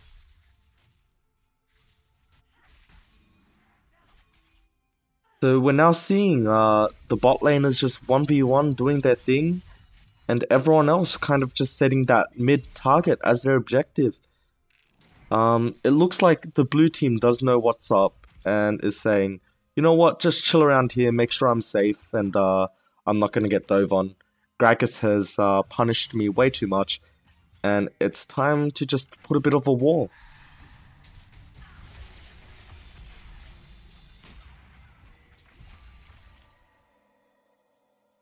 Yes, so that trade, extremely unfavorable for that Zyra. Zac coming in for a gank. Getting nothing, but yeah. Gragas comes mid again, misses his ult. Does burn that Cassiopeia flash. So maybe he'll come again for another gank. Zed seems to be caught off. But Lucian just making some amazing plays. A little too greedy, gets into that double bomb. Still so much damage coming out of DFT. Zed comes in, just flaunts his stuff, says, I'm 6-1 right now, there is nothing you can do against me. He's 8-1 now, just picks up that shutdown gold on Zed, and yeah, Olaf is going in, comes back out, goes back in, and he's dead, and Cassiopeia picks up just a couple more kills, so the fight ends 4-3. We may see this tower also go down after a couple really long fights. And Cassiopeia just being a little too greedy, overstaying for no real reason. That tower was gone. There's only so much more you can do. You can't save it, just let it go and reset for the next fight.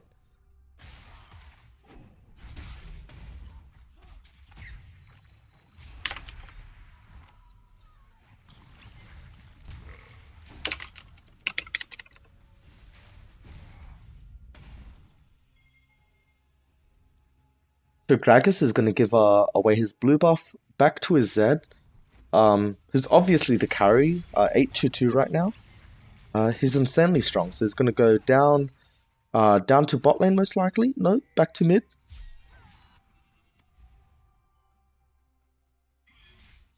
Yes, so his Duskblade can spot out that vision.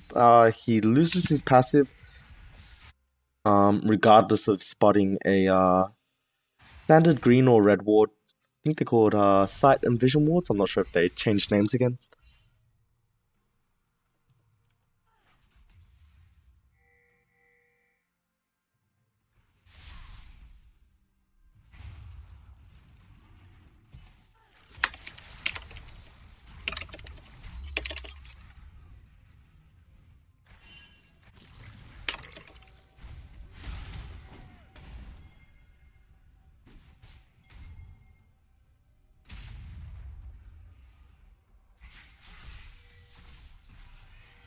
Yeah, and Zyra's just going in on that Cassiopeia, and that's almost a dead Cass. Zed tries to go in, tries to save that Cassiopeia, but not today. Not today. That team is just too strong right now. Gragas, with all his gold, gets a Knight's Vow just to help his Lucian just be that little bit stronger. We may see Zac try and go for that steal. He does not go for it. Gets stopped. His E got stopped in mid-air, mid-channel by Gragas. And that's just a dead Zac. And Olaf is just running straight for that Vladimir up top. Misses that speedy cannon thing. Can't remember what it's called. And that Olaf is so strong. He's 6-3-0 right now, and he's just making a mess of the top lane. I'm not even sure if Gragas could have taken him alone. But wow. Overall, a 1-for-1 trade. So it seems like Huang is extremely proficient at this Olaf. We're seeing why he's being picked it twice in a row, no matter what the matchup. Yeah, I mean, it's such a simple champion to play, and if you understand enemy's damage and your own capabilities, you can just go in and wreak havoc. Right now, it's 5k gold disparity between the two teams. Although there's one tower taken from each side, we should start to see those towers come down. Again, it's only early days. It's only 23 minutes into this game. So a comeback is always possible. But yeah, that Cassiopeia is just having a rough day. Not much she can do against that Zed. Not much anyone can do against that Zed right now. You really need a whole team to just CC chain him and take him down. It's a 2v1 in the top lane right now. Top lane jungle. Gragas gets a perfect ult just to knock that Olaf back. And I think that's a dead Olaf. Good job. That's big. Olaf is the strongest member by far, so that limits their play potential for the next couple of minutes. I mean, it's also a positive for Olaf to see that he could take so much damage from the enemy team and not die. But then again, he has stacked Emma with the Spirit Visage, Tenacity Boots. So he does have a lot of MR and health, but not a lot of armor. I think if we do see that Zed go for that Olaf, there's no hope for him. It's just going to be another quick death, just like any other champion. Yeah, and DFT should realize this and say, okay, let's put Zed up against that Olaf in the split push. Yeah, and that should be easy for Zed to get a solo kill over and over. There's no real reason Zed needs to group right now. Just existing, he can draw one or two members of the enemy team to his lane, which may be a better option for them. That way they can just 3v4 the rest. With Baron up as well, that's definitely an option for them. They could send Vlad down and look to pressuring Baron. You'd want to put Vlad bottom. Generally, I wouldn't want to pressure. I wouldn't want to do Baron, knowing that Zac exists. Zac has pretty good steal potential, just from being able to jump in from afar and not having anyone to block his entry off. So, yeah, definitely. Yeah, so right now it's just a waiting game. Who makes the mistake first and who can take advantage of it? Yep, it just really comes down to DFT's ability to get vision of MBS's jungle and set up the Zed for success. And just pick off rotators whenever he can. Because he'll just one-shot anyone on this team at the moment. Yeah. It's interesting we see Zillion going with the Talisman and the Aegis. Very squishy at the moment. Yeah, I think he just sees himself as just a bit of an aura bot, just giving his team as much gold value as possible, and through these aura-ish items, that's the best way he can do it. The other option is obviously stacking as much AP as possible, because we all know that the best supports you can have on your team are the ones that stack AP. Definitely.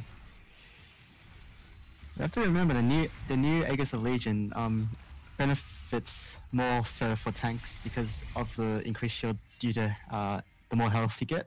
Yeah. So if he wants to build Aegis, he needs to build an health item as well, and at the moment he doesn't have any of that. Yeah. Yeah, so he does have Aegis right now, but it's waiting to be upgraded into the Locket, which hasn't happened yet. Oh, yeah, true. Right.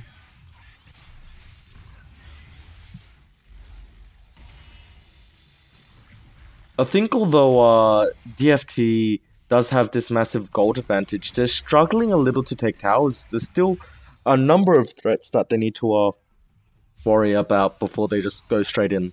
They're obviously wary that the other team can come back, so they're not making mistakes, taking it slowly and waiting for Dragon and other objectives to come up. Yep. But at the same time, it's allowing MBS to get farm on these hyper carries on Silver and Cass, and they could possibly just work their way through into a comeback situation. Yeah. Lose that power that Zed has acquired.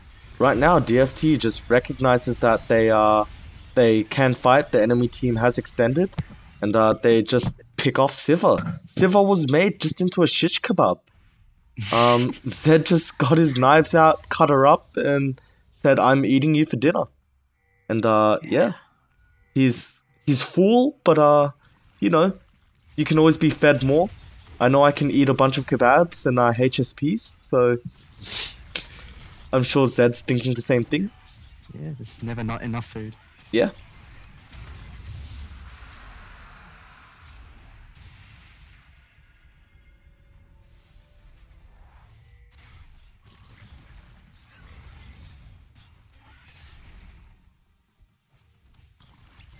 Yeah, I think even though Zed's getting all these kills, he needs to abuse that power in a 1v1 situation a little bit more.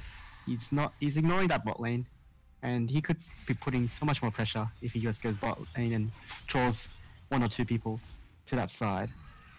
And that opens up a huge amount of possibility for, maybe a top lane dive or a Baron play, something like that. And because you have a Zarya has so much AoE CC, she allows your team to make these huge catches team-wide. Yeah. Right now it's a bit of a 3v3, 3v4 in the jungle. We see Vladimir pick up that Cassiopeia first, and yeah, Civ is just in the back, just hitting as much as she can, but Lucian pops over the wall and just destroys her.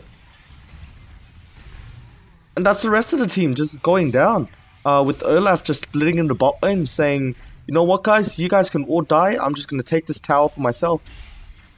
I'm not sure what this Zed was doing. He just flashed away, obviously survived, but maybe just making a bit of fun of the enemy team. He was tanking so his team wouldn't die, but it's generally a little bit weird to see your mid lane carry tank for the tank.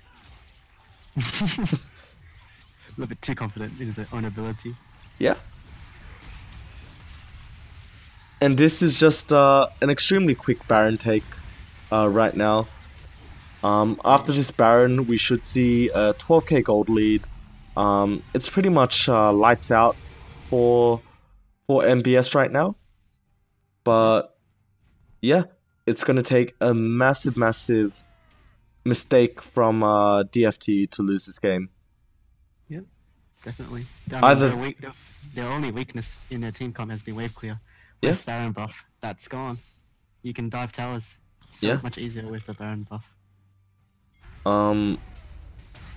Yeah. I'm not sure what Olaf is doing there. Yeah, and he's just killed again. This Gragas is so disciplined with his ultimates. Time and time again, he's just waits for the Ragnarok to be used and come down, and he just chucks his barrel and just picks him off. Yeah. Yeah. So right now we see a fight in the bottom side jungle. We see Zara pick off Cassiopeia. She chucks down her Zhonya's, but still comes down. Gragas, the big fat man he is, just went even bigger, and they're now looking to sandwich sandwich Barbaric Rice and Shadow, and they just go down. That's a 4-0 for the side of DFT. And it's looking like there'll be a game 3, so maybe we'll chuck that Silver Scrapes up. Yeah, Silver Scrapes. Yeah. And DFT came into this game with a huge game plan, and it worked out. Get the Z fed. And that Z carried them through this whole game. Yeah, they knew one of their strengths were Gragas. Their Gragas and mid lane combo was so strong. So if they just put that jungle pressure into a carry rather than the jungler, they could actually do something. And we see it now. Like, with that Z ahead, he can really deal a lot of damage. It just seems like MBS prefers to play the game a little bit slower, a little bit more controlled. And DFT says, you know, screw that, I want to create some chaos. You know, they've gotten like 34 kills in 31 minutes. That's how much chaos this game has been. Just kills after kill after kill. Yeah, MBS, they're just not prepared for any of this. They're struggling to punish the overextending from DFT, not being aware of where they are. Just sometimes a lack of vision control or understanding where the enemy jungler can be and just being taken advantage of. I would have liked to see Zach just hang around in mid lane a bit more, because Gragas was just going there over and over again. They needed to identify what DFT's game plan was and getting Z ahead. And once they saw 1 or 2 ganks coming out of mid, they really needed to change things up. You know, who knows? Maybe chucking Olaf mid, as weird as that may be, that may have just given Cassiopeia a little more time to scale and just making a bit of a time waster of Gragas coming in. But and we have to keep doubting Zach's jungle path in the early game. He's so slow in his jungle pathing because he clears every single wave, and he's so behind the tempo of DFT Jaeger. So it sets up Jaeger to make up all these plays without any fear of being countered. Yeah, definitely.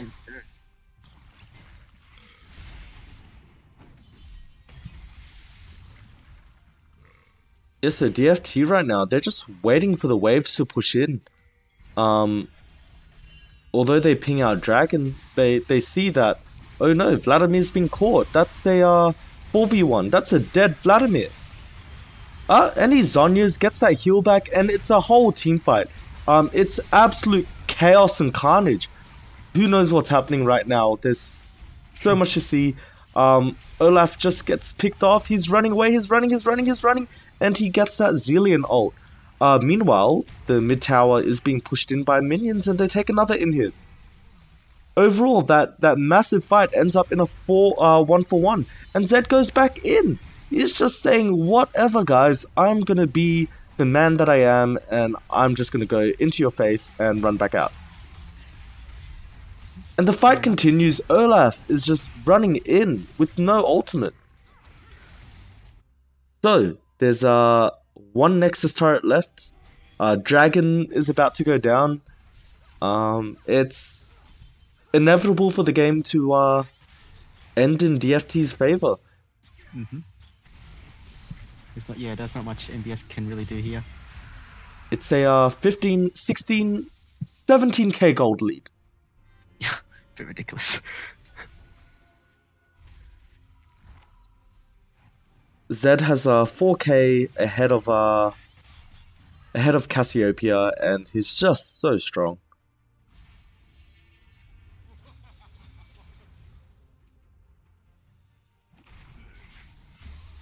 So I'm not sure what MBS can do right now. If you were MBS right now, what would you be saying?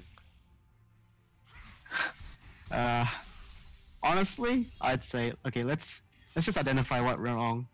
And because this game, I think, is pretty much over. I really doubt they can find a way to win this, unless, you know, some, like maybe Zed just misclicks and dies instantly, and they get that and get Baron. Who knows? But so you would say guys, let's just relax. This game is over. Let's think about what we can do next time and prepare for that. Yeah, definitely. Ah, and Zach picks off that Lucian. That Lucian dies. They actually may win this fight. Div is just going wild.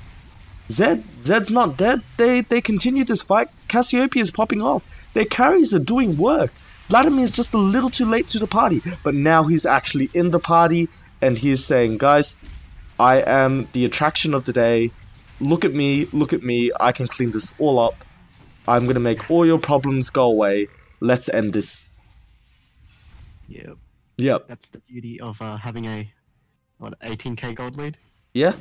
I mean, you can make all these mistakes. People can be missing for the fight, but at the end of the day, items matter. Yep, pretty much. So they're just slowly hitting down this inhib. Now the tower. They just nope. They don't get the next tower. You see everything pushed in. This Vladimir is just continuing to fight. They're forcing all these minions in. It's League of Legends tower defense, or better yet, Nexus defense, and they'll MBS will live to see another fight. So yeah, now they just have to sit in their base and wait for the inevitable. Yep, DFT can do whatever they want. Get this Baron, make it easy, walk in the minions and be done with this game. Yeah. I like to do a thing when I know I'm about to lose. I sell all my items and I build tiers.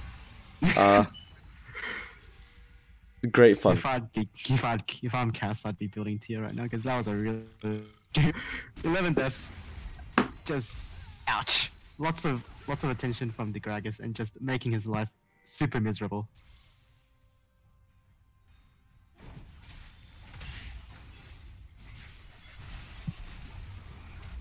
Yeah, so we should expect to see a 1-3-1 right now, which is what they're executing. They're just waiting to push all the waves in, get those Baron empowered minions to push into the base, and just ping the base until it dies. Yep. Everyone on the side of almost everyone on the side of DFT has full build, and they just go straight in, having disregard for anything else. They just see a target and kill it however they can manage, and yeah, game over. GG to our DFT, and it's going to a game 3, 1-1 for each team, and yeah, it's going to be a very close game 3.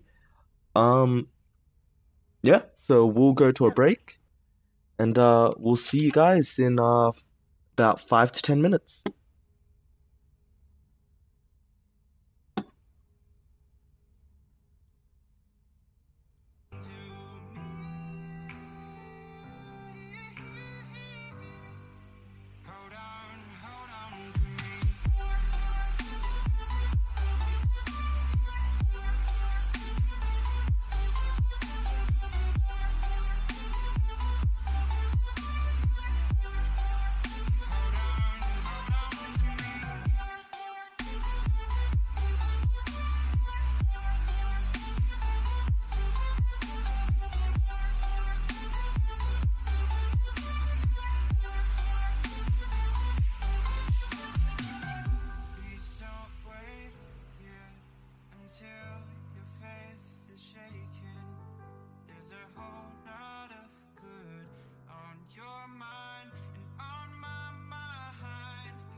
Welcome back to Game 3 of this Division 3 matchup between DFT and MBS. Never look back. Yeah, and then two very interesting games, very different games actually.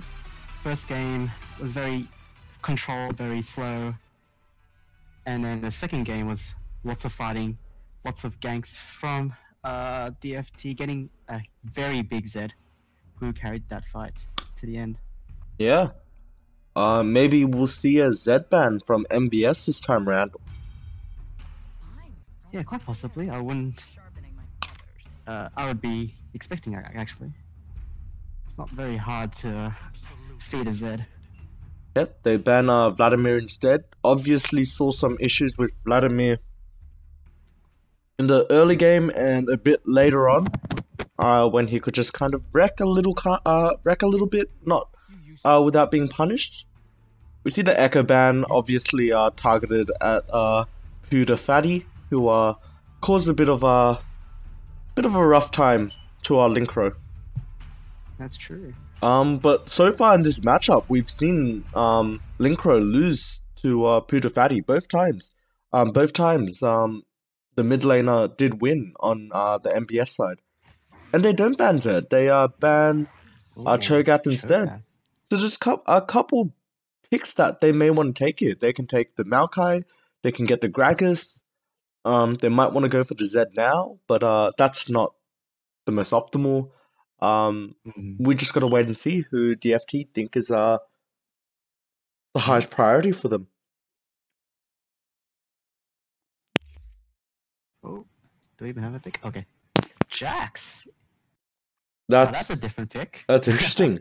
Very different. You know, sometimes in these matches, especially when it goes to game 3, you're just like, you know what, guys, I'm a bit tired. You know, I don't want to be wrecked anymore. I'm bored of playing Olaf. You know, just because you guys think I'm good at Olaf, that's not enough. I can show that I'm good on many, many things. Oh wait, Olaf was the other pick. Yeah. My bad. Yeah. Yeah. Yeah. Third game in a row with Olaf, and I think it shows that it's his pocket pick. And yeah. Well, he loves his Olaf, and it seems like Jax is possibly a counter for that Olaf. Jarvan is a very strong pick right now, being used in both the jungle and the top lane, but it's most likely a jungle Jarvan this time around. Yeah. That's possibly one way to stop the Olaf from going wild.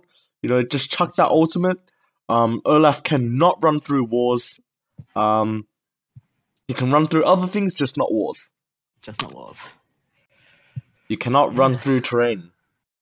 And we see the Twitch, so not opting for the Z that works so well for them. They change it up and take an ADC rather than waiting for the second round of picks for that. Yeah.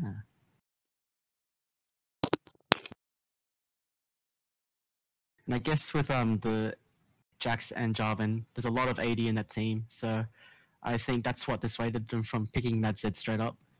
Yeah, so they're possibly going for now that they see Ahri pick, they're going for that counter pick, and they can think about it properly and what would work best for their team and against the enemy team. Yeah.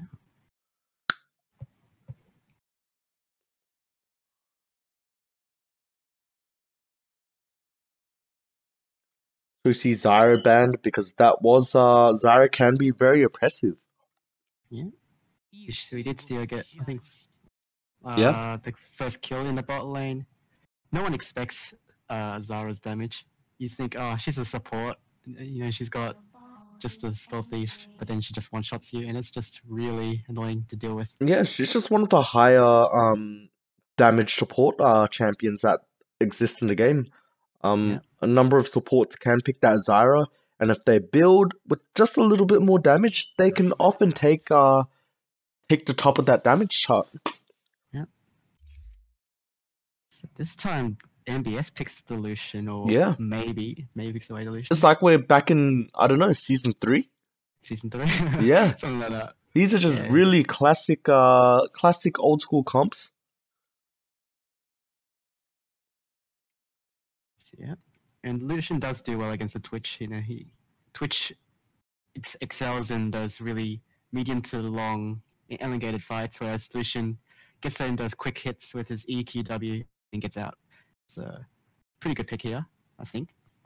Well, depends what support DFT decides to pick. And ooh, Zed. They do take to Doesn't Zed. matter. They're Doesn't matter. just doesn't matter.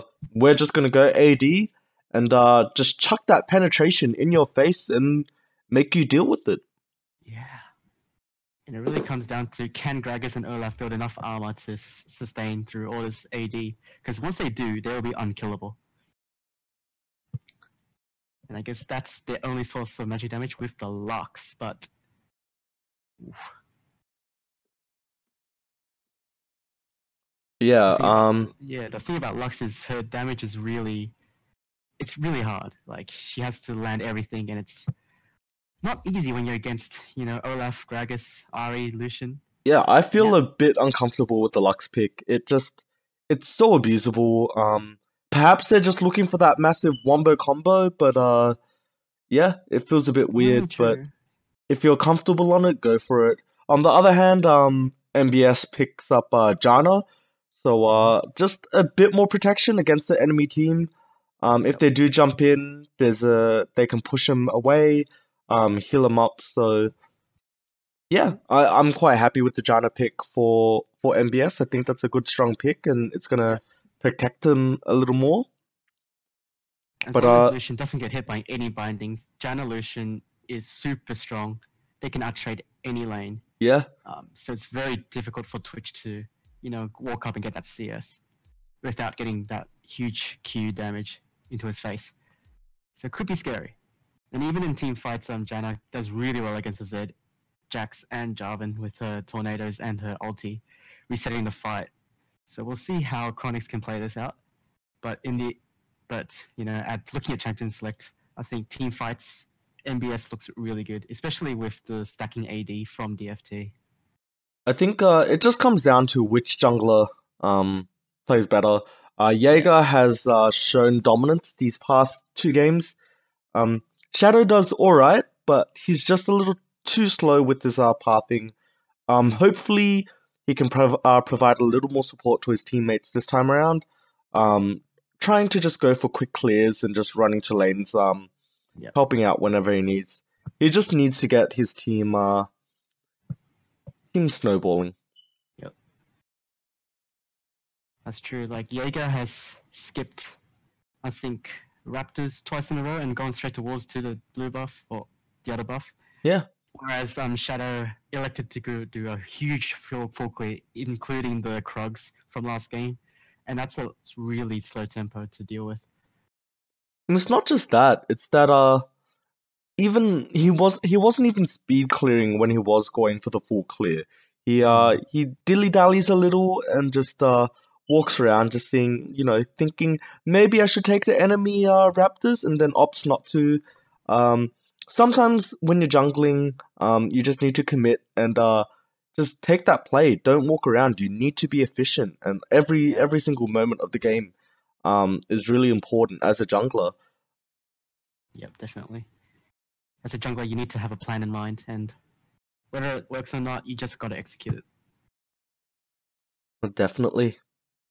So I'd like to see this Zed just kind of do what he did last game.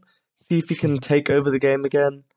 Or maybe Ahri just kind of takes a bit of time, doesn't get abused again. It's a bit easier to escape ganks as an Ahri than a Cassiopeia. Obviously with Cass you just have your ultimate and flash, but with Ahri you have that triple dash, you have your E, which can charm the enemy. So there's a lot of options. It's always great to see a Jarvan or a Zed try and go all in on you, and you just chuck your E out, charm them, and they're just left being a bit of a weirdo. Yeah.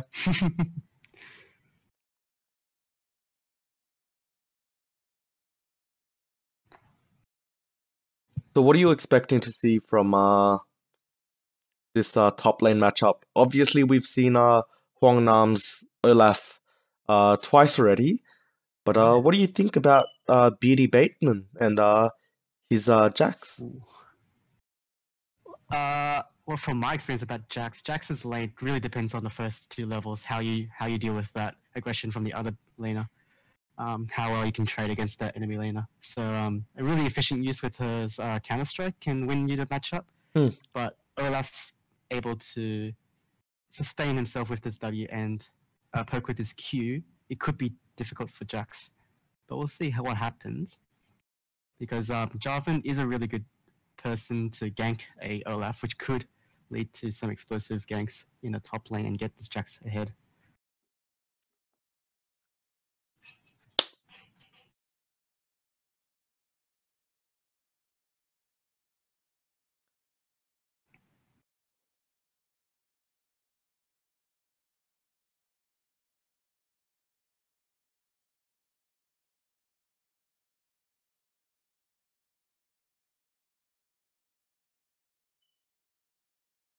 Yeah, I think Jarvan's gonna have a rougher time ganking mid this time around, so maybe Zed might not pop off as well as he did last time.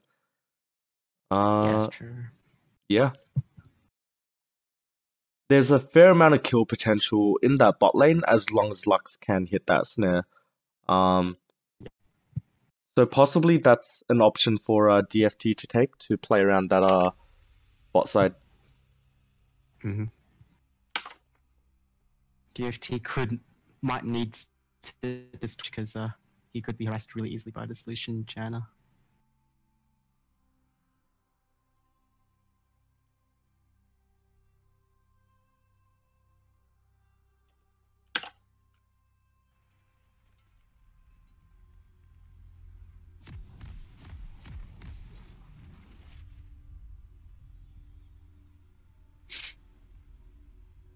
Yeah, so some interesting skins from both teams. Sorceress Lux, I think that's Gangster Twitch. Gangster Twitch, yeah. That J4 skin is Commando. What's that Z skin? It's a project? I think it's project. Yeah. Obviously showing that they have a bit of bling to spend. Or was it just RP from the previous E-League? Possible, but would you really spend money on a Commando, Jarvan? I mean, back in my days of early League of Legends, I bought the Commando Jarvan skin because it was like half price. Fair enough. So I just bought cheap half price skins. Fair enough. There was a thing you could do before, I think you still can, where you get phone credit and you have like 20 or 30 or $40 phone credit, and you could spend that on RP pretty much. So I did that once. That was fun. I did that every month, and that built up my RP base. Hey, that's pretty good. Yeah. It was either spend it on League of Legends or possibly get RuneScape membership. I never got RuneScape membership. Yeah.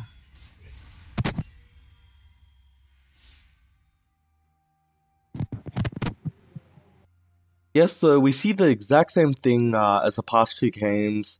Both junglers starting in the bottom side jungle, taking their red and blue buffs respectively. Hopefully we see Gragas change up his jungle pathing. Yeah. Interesting. Extremely early sight ward being placed in the pixel brush by Janna. We'll see how long that could last. Yeah. It's not very easy to protect that sight ward, so we'll see. But if it goes unchecked, it could lead to a lot of avoided ganks by Ahri. So we'll see if that happens. Yeah. For me, I think it's generally harder for junglers to gank that side of jungle anyways. But it just allows Ahri that little bit of safety to know that if she wants to play the game, she just needs to sit on the bottom side of the map.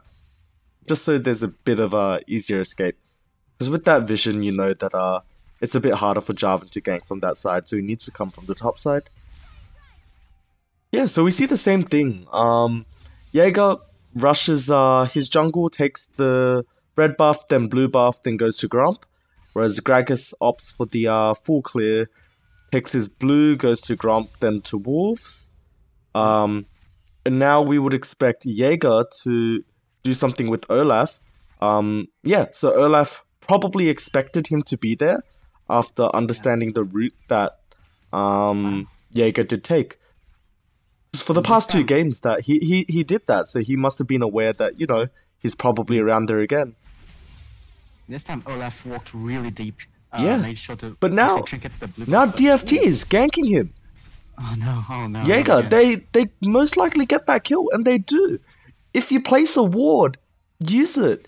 If you knew that he was still in that topside jungle, you can't be that far extended. Exactly. That's just a lack of respect. Yeah, I mean, Just because you see him, you know, like 2 seconds ago, doesn't mean he's not going to gank you again. So it's just little things like these. yeah, and it may happen again. Jax goes on him, it's a TP. Gragas is there, and they may opt for the dive. No, they miss everything. And they keep going for it. That's a trade. That's a 2-for-2 trade. Really, really badly played from DFT. Just greeting. At the same time, the wave is pushed towards MBS. So Yeah. Olaf has to miss a lot of this wave. And he burnt, you know, TP and flash. So Overall, it is advantageous for MBS. Sorry, DFT. Yeah. But execution could have just been a little bit better.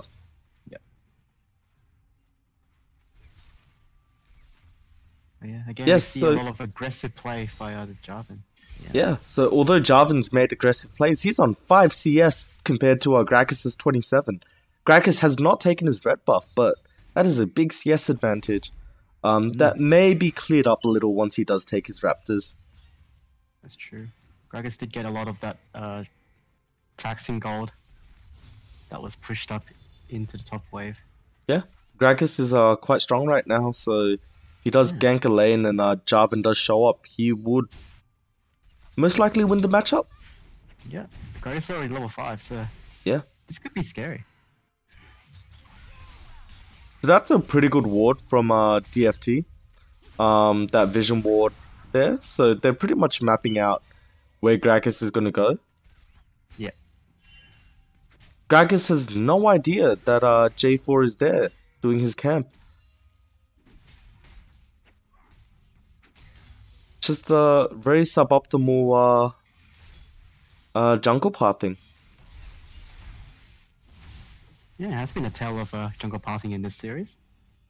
Yeah. It's just really about who's the most efficient jungler, and at the moment, it's been Jaeger that's been doing that. Yeah, I mean, if you discount that bad gank top, he's provided a lot, but despite his gank pressure and what I would consider to be like better pathing, Gragas is still ahead on CS, mainly because he was top to pick up all of Olaf's lost CS. Despite that, Olaf is just out trading this Jax. He's caught up on levels, so it's fairly even right now.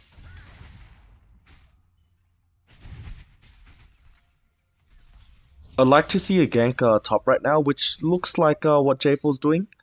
Pops that plant, jumps over, and is looking to get that kill. Yeah, he knows there's no No, flash. and on Gragas. this Jax, he's super confident in himself. He's like, I'm gonna jump in, chuck down my is it Counter-Strike? Yes, Counter-Strike. Yeah, put on my Counter-Strike, and you're not gonna order me. Oh, and so unfortunate from Gragas. Gragas did not do his combo properly. He thought he could just ult him and kill him, but that is not enough right now. You do need to at least, like, just use your W, hit him. Hit him with your big barrel, you know? Yeah. Yeah. Just smash him with it. Oh, unfortunate. Unfortunate. Very unfortunate. He must be feeling a little upset about that, knowing that that was pretty much a free kill. He just didn't want to do the combo properly, so... Yeah, but now we see bot lane, it's just another fight. We see the power of Jana Lucian, but Lux is so strong. Lux Twitch, there's just so much damage that comes out of him. Yeah, when it comes to this matchup, you just have to know when to trade and how to trade properly. Without your shield, you lose a lot of that damage potential. Yeah, that's very true. Quite sad seeing this Olaf level 5 while his counterpart is 7. He should be catching up with that CS that's pushed into his tower. Yeah, so we see Jaeger just rushing his boots of mobility, knowing that he wants to gank over and over again. Yeah. He must have read all those Reddit threads about, catch up XP. Catch up. Oh man. Yeah. But yeah, like he's the one that's making all the plays, and he should just keep. Yeah. I'm not sure if Gragas has enough damage to kill this J4. He's not popping. He pops the plant in the last second. Lux should go down, and Gragas is all alone.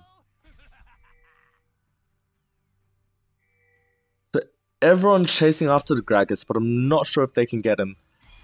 Dragon may be the optimal play.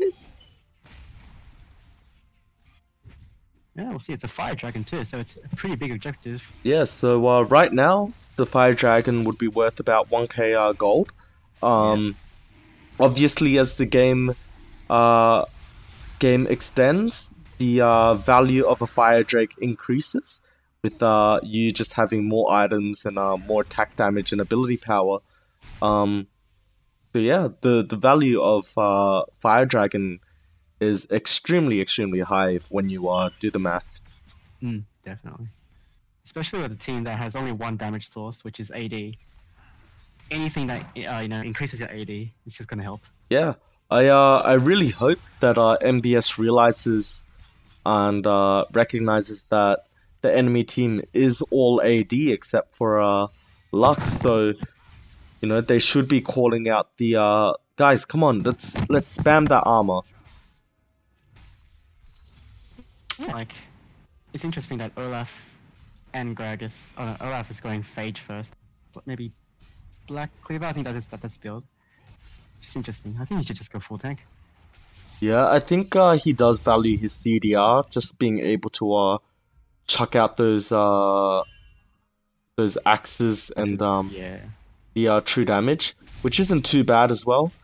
Obviously he does need to win his lane, and it's still lane phase, so it may be better off to opt for just that little bit of CDR. And we see Lux just roaming mid. He does get a snare off.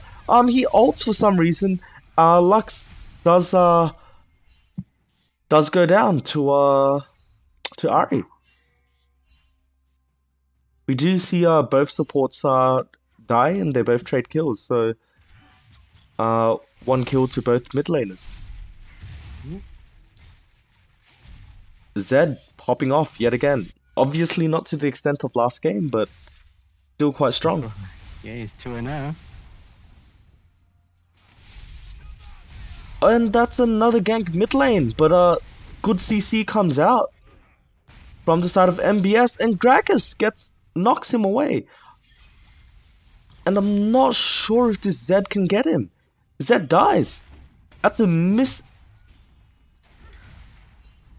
Jeez. Yeah. Does Zed escape? I'm not too sure. We're watching top right now, but I know where I want to be watching. And Jax gets the kill top, and Zed does escape. So, despite that whole mashup, things go fairly even in the bigger picture. Yeah, it's a very messy game, isn't it? It's just fights breaking out everywhere, and just 1v1s, 2v2s happening. Yeah, I'm not sure if MBS will be able to handle the Jax when it comes to the mid to late game. Jax is so close to his Triforce, and he's a powerhouse. He's gonna hit like a brick, and as long as he stays in his lane and plays the 1v1 split push game, there's nothing that the enemy can do. He may have a rough time engaging into fights with that charm, with that Janna Q and ult, but until then, as long as he's sat in his top lane island. He should be fine. Yeah, definitely. He should just look to split push the whole game. With this Triforce completed, he can do whatever he wants. He can 1v1 Olaf just instantly. Yeah, definitely. Although Olaf does have some kill potential, as long as Jax doesn't misplay, he can just escape any fight. Yep.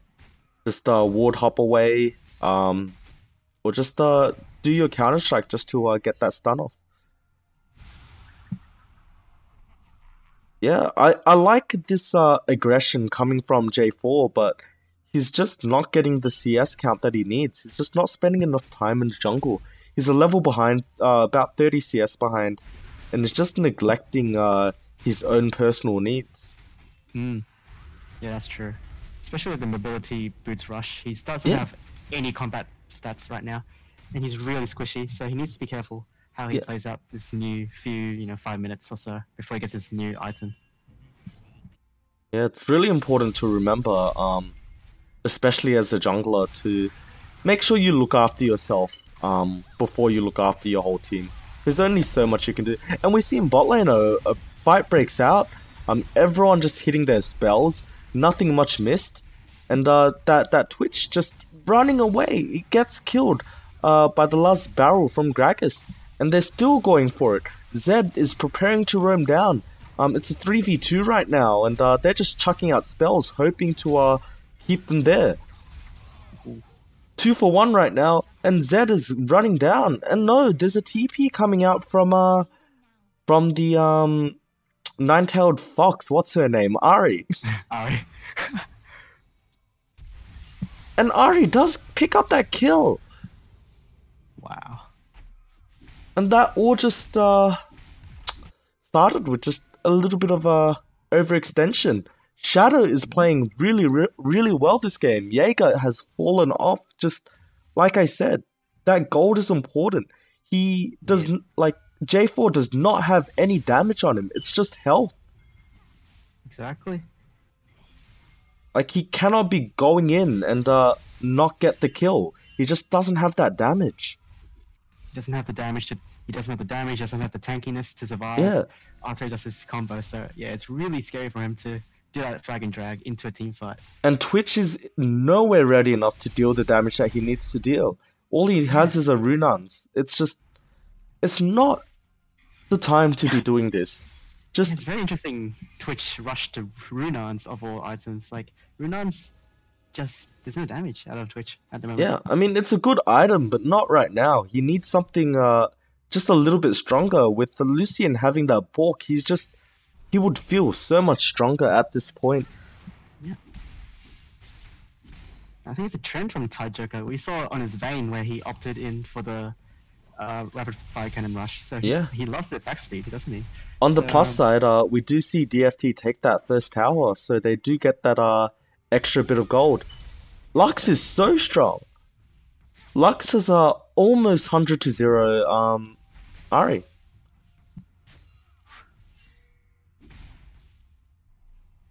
So it's interesting to see this top lane matchup. Although Jax is ahead on kills, he is not winning. He's just taking so much harass from that Olaf. Olaf is pressuring, just saying, I know where to be, I know what I'm doing, and you're not going to get anything from me. Just keep taking these axes over and over again. Yeah, it's just Honang showing his progress in this champion. He knows his matchups, he knows his limits, and whereas, BD Bateman, he probably doesn't play a lot against Olaf. Yeah. So he doesn't know these limits and stuff.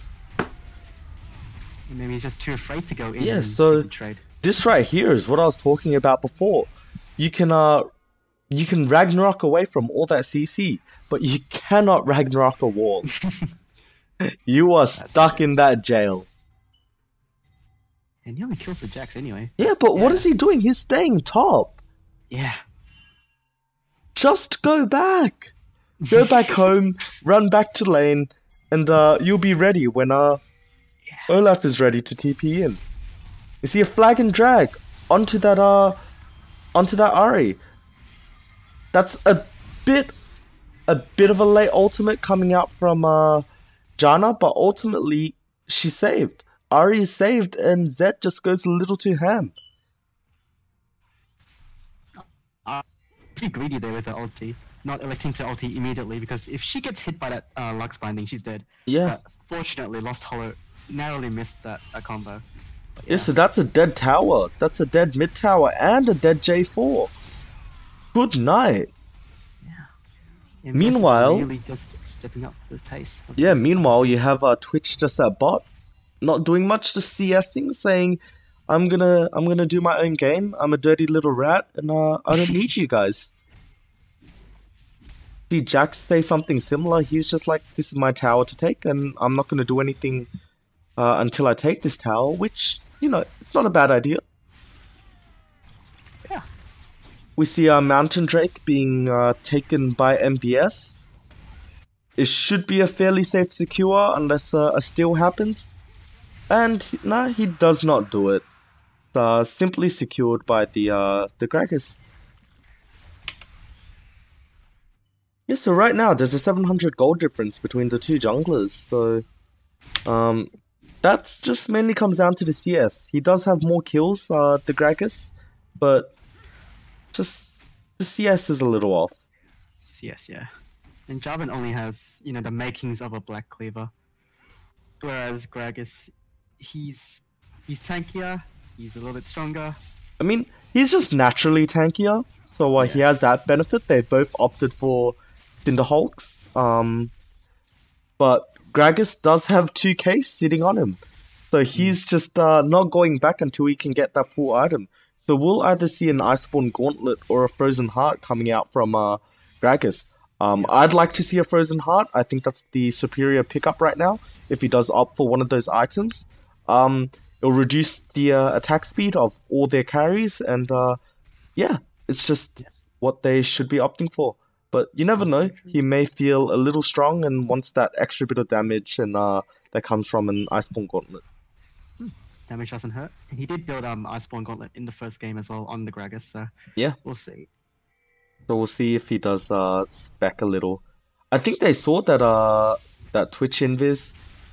We see top lane fight again. J4's roaming top, and yeah, so that's how you escape the wall. All you have is your flash. Flash. And that just sets up for a return gank, maybe in a little while. Yeah, I mean, there's no vision right now. They can do it again. He really should go back home, but they may be trying to counter gank the tower dive. Yeah. I'm not sure if they're able to do it. No, and Gragas protects it. They've made a mess up of this. Just run! Run! Run! No! You're doing it wrong, guys! No! Very greedy. Yeah. I mean, get away, run away, that's fine. Yep, and Lux gets picked off by Ari. Jana makes a big play, flash ult, pushes J4 back into the team, and they're still going. Ari charm through the Lux Q. That's it. That's it. They escape. That's it. The fight is over. A 2-for-1. Meanwhile, in bot lane, 2 ADCs go at it. It's a tale as old as time. While the rest of the team does their thing, the ADCs just want to get more CS. The Vayne syndrome, but yeah, like. Oh, and that TP, Jack's TPs, does not get his counter strikes done off. Very, very unfortunate. Yeah, so the score is now 9-11. Just a bit of a gold lead for MBS, but it's anyone's game right now. The gold is on the top laner and mid laner for DFT, and on the other team, it's fairly spread evenly. Both their carries, ADC and mid laner, is quite ahead. And we see Gragas actually getting a Righteous Glory instead of the other items. Obviously going for a bit more HP, a bit more gank potential, so he can just run up to them. So not a bad pickup at all. Yeah. Yeah. Health is just a really good item. It just means they're looking to team fight. Gragas with the Righteous Glory can close the distance on Twitch extremely easily. So maybe you could just group up, Yeah. catch the Twitch out. unfortunately, MBS overextends, and our DFT picks up 2 kills. They're just not thinking, and then Twitch just wants to clear his wave, so he just uses his ult for that. He's like, guys, I'm not gonna fight. I'm just gonna clear my wave. It's gonna be fine. Don't worry, guys. I got this. And Jarvan looking for another gank. EQ misses the EQ. The stun fails, and they're just diving. They're just going ham, and Ari goes back in. Zed gets that kill ultimately, and they're just chasing the Gragas. Gragas does have his E, but it depends on if he's quick enough. And it's just on a shred of health. He eats away, gets that little bit of heal from the passive. EQ from Jarvan, and he's dead. Oh wow. 3 for 1 for DFT. It is a chaotic game. They just got tower. DFT is now ahead. It's 13-12 on their side. They're 1k ahead. All that from just overextending. If you're this close in the game, just play your game. Don't overextend. You know the enemy team is being greedy. Just wait for them to make the mistake and take advantage of it.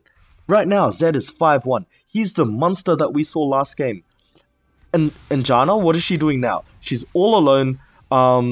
Twitch misses his poison bowl thing pot, and it's a 1v2. But can Twitch get that kill before he dies? He flashes away. He's safe, but Zed is looking, and that's all he did. He just looked. Yeah. It just feels like both teams are playing on instinct, and there's no set plays, there's no coordination, it's just let's play. It's what I like to call something. I forgot what it was that I call it, but yeah, no, they're just on autopilot. They're just playing the game, chasing kills, and it's a habit that many League of Legends players fall into. That's why it's really important to have that one shot caller that can say, guys, let's focus on the game, let's get this win, this is what we need to do next, let's just do it, and focus on those objectives. After all, the game is focused on objectives. You can't win the game without getting any towers. Unless they surrender, of course, but exactly. Yeah, and Lux gets the snare off. Ari gets the Zhonya's in time, and it's just a chaotic fight. Zed goes in on the backline on Lucian. In the middle, Twitch is getting his spray and pray off. Ari goes in, they all die. And it ends up being a 3 for 1, with only J4 dying on the side of DFT. And Twitch is still looking. Twitch is looking to complete his the rest of his kills. But no, it's a 1v2, and fortunately Lux helped a little bit with that last kill. So they should be taking Dragon right now. Overall, 4 for 2. Lucian does get a fair amount of those kills, so Lucian is just a little bit stronger, but ultimately nothing too crazy. An overall trade for everyone, and a Dragon. So that's a Mountain Drake each. Next Drake is Air Drake, Cloud Drake. So yeah.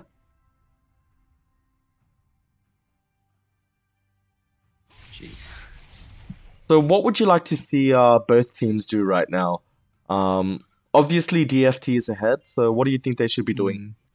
Well, DFT they have the Zed and they have the Jax, 2 extremely strong split pushes, so you can sell that 1v1 again and keep Twitch safe. Whereas on the other hand, MBS, this whole game they've actually been really passive in their warding. You see their wards, they're always in their own jungle, they're not scouting the enemy at all. So they need to group up as 5, try and get some deep wards in, and hopefully counter the split push that could come out.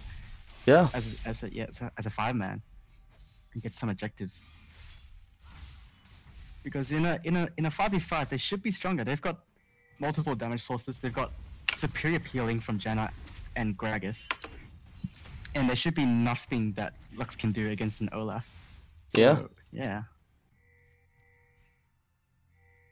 It really just comes down to setting up these plays with vision. And that hasn't happened at all this whole game. Yeah, and Olaf gets caught again, and he dies. The wall was put up, but there's just so much damage, and even if he flashes away, there's not much else he could do. Olaf is just having a rough day. Yeah, rough game, not day, but yeah. Just 9 deaths, and there's a point where you have to say, look, just settle down. stop dying. Just play really passively and just. Oh, and we see Twitch just spray and pray and just unleashes load onto Ari. And Gragas just gets hit. They're just going for the tower. Like, Jax isn't even worrying about them. He's just a monster. He does not care about anything. He just went for the tower. He was like, you know what? We're not going for kills anymore. We'll just take that tower like we're meant to, guys. Leading by example, not going for that Gragas. Oh, I love it.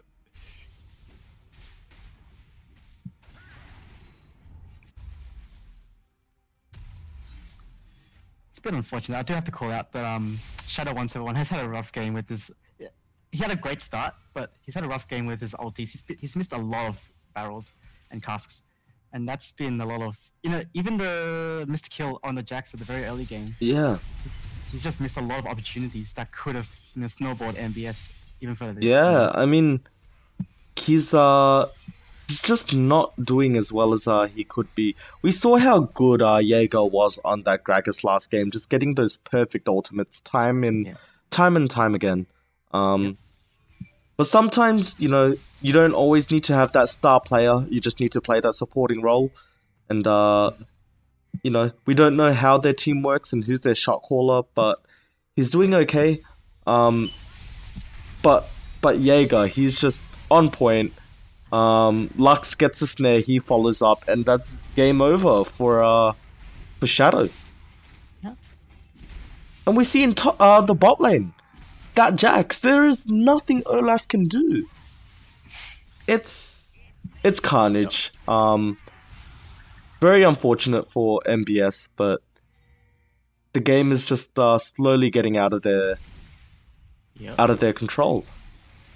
And we see a sneaky Baron. We do see a sneaky Baron. So Jax is in bot lane. He's like saying, focus on me, I'm gonna take this tower.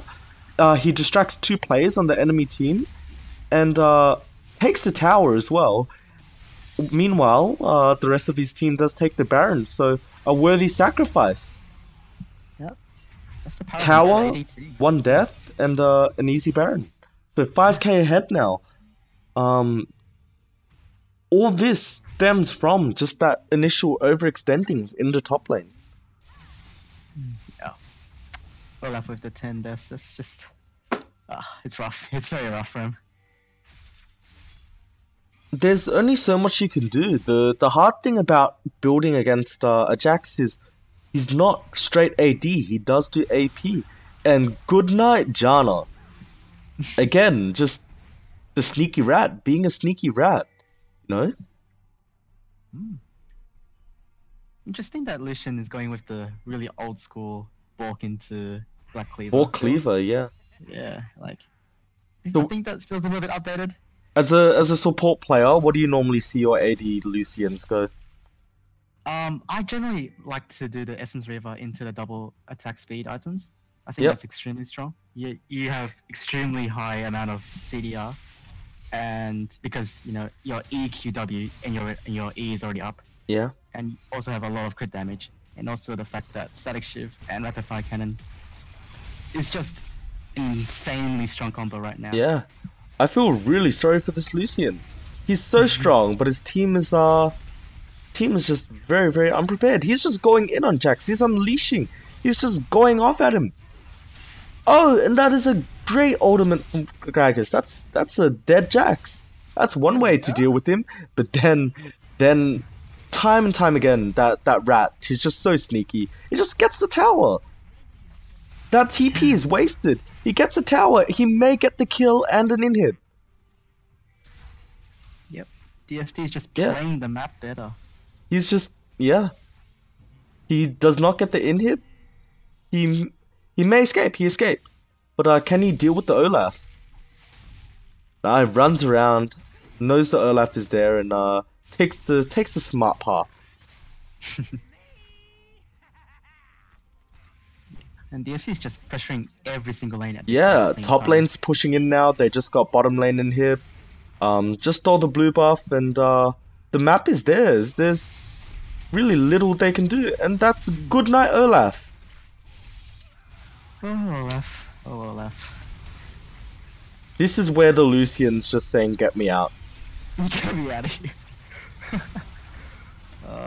There's not much you can do. He's trying his hardest, but it's unfortunate. Yeah. I mean, it's not just Olaf's fault. Couple misplayed ganks and a lot of assistance from J4 really set Jax up. Yeah. Lux gets a kill, maybe does not escape, but the blue side team, they do get their dragon, and top lane is pushing in, so they may get another tower. That's 2 inhib towers almost down. And DFT just looking to close out game 3 in style very soon, possibly. Yeah, so only 1 tower down, 1 inhib tower down. Couple more to go until till MBS or DFT, sorry, can take the rest of the map. Yep. It's not over for MBS though. They can still come back. They definitely can, and they need to try and get some picks with this R8 and Gragas. The pick potential is there, but but it really depends on whether DFT plays a little bit unorganized. Yeah. And just just ignores the win conditions, which is get Jax into a side lane, let him 2v1, and create pressure for the rest of the team, which has happened for the whole game. It's just a lot harder for MBS to take those picks. They do have to get really close to the enemy team if they want to hit them. Lucian has to be so close, and once he's in, there's just so much CC that can be thrown at his way. J4 can EQ R, you know? Jax can stun him. Zed can do his combo and he's dead. So it's just such a dangerous game for him to be playing in. He just doesn't have a real way in.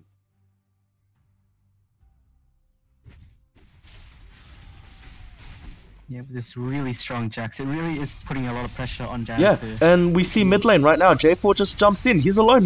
He may die, but no, he's really tanky. He does end up dying. Twitch unleashes his damage. They continue the fight. Twitch does end up living on a slither of health. Jax does go win on the Olaf. He keeps on going, and that's it. All that whole fight ended up a 1-for-3 for DFT's way. It was looking a little rough for them. It looked like MBS may have won that fight. It was actually a really well positioned barrel and everything else, but they're just so far ahead. That Jax just got another kill. What can you do? What can you say? Just again, look, playing with and another one! Another one! It's an ace for DFT. That Jax is a monster. He is. It's really unfortunate that MBS didn't spec out their armor a little earlier. Like I said, they forgot that the enemy team was primarily AD. It's just a little too late. Yes, Gragas now has the Iceborne Gauntlet.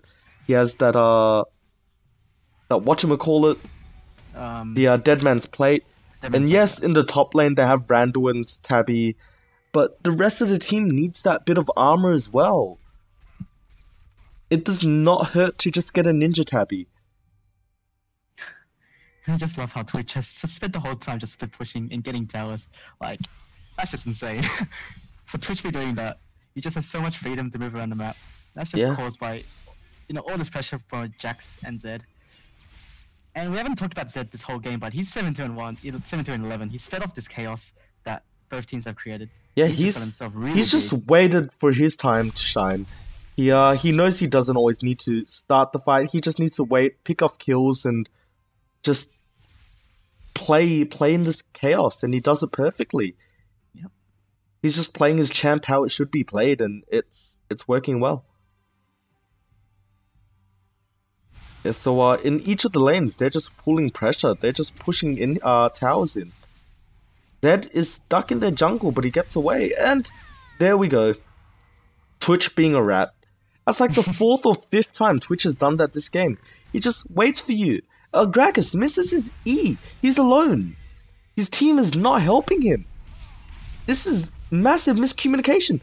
That's a dead Lucian. That's gone. And this is most likely game over for MBS. That Gragas is gone. He's dead. No, it's not. That Janna, on the other hand, no.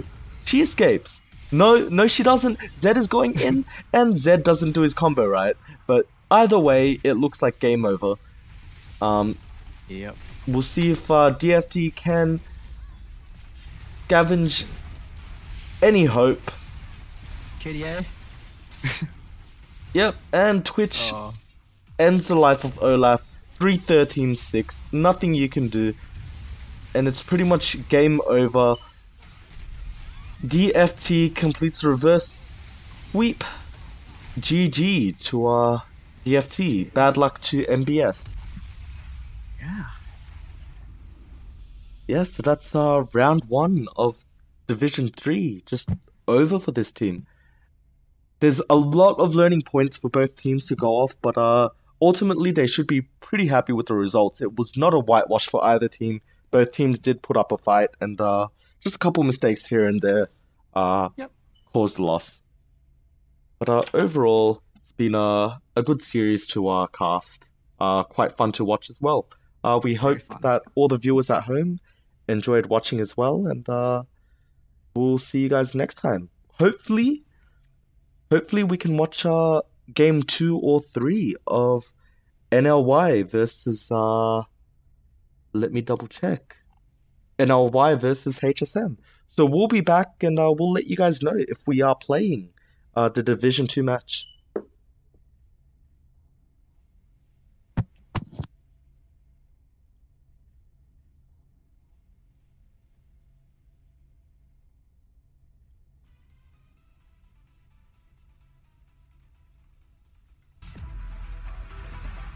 Are you afraid of the dark? Are you scared?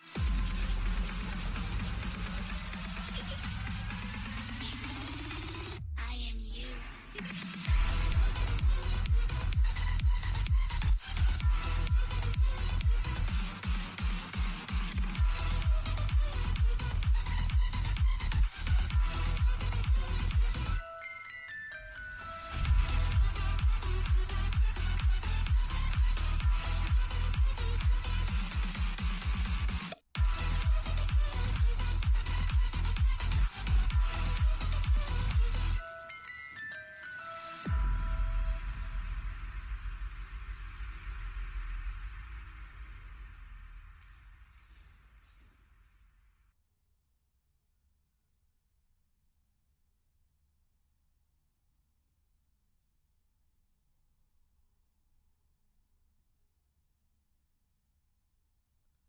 Hello to all the viewers at home. So an update with the Division 2 game. Han Solo Mid takes a 2-0 victory against Nobody Likes Yordles. So that's it for the night. Thank you for watching, and we'll leave you with some tunes for the next half hour.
are gone.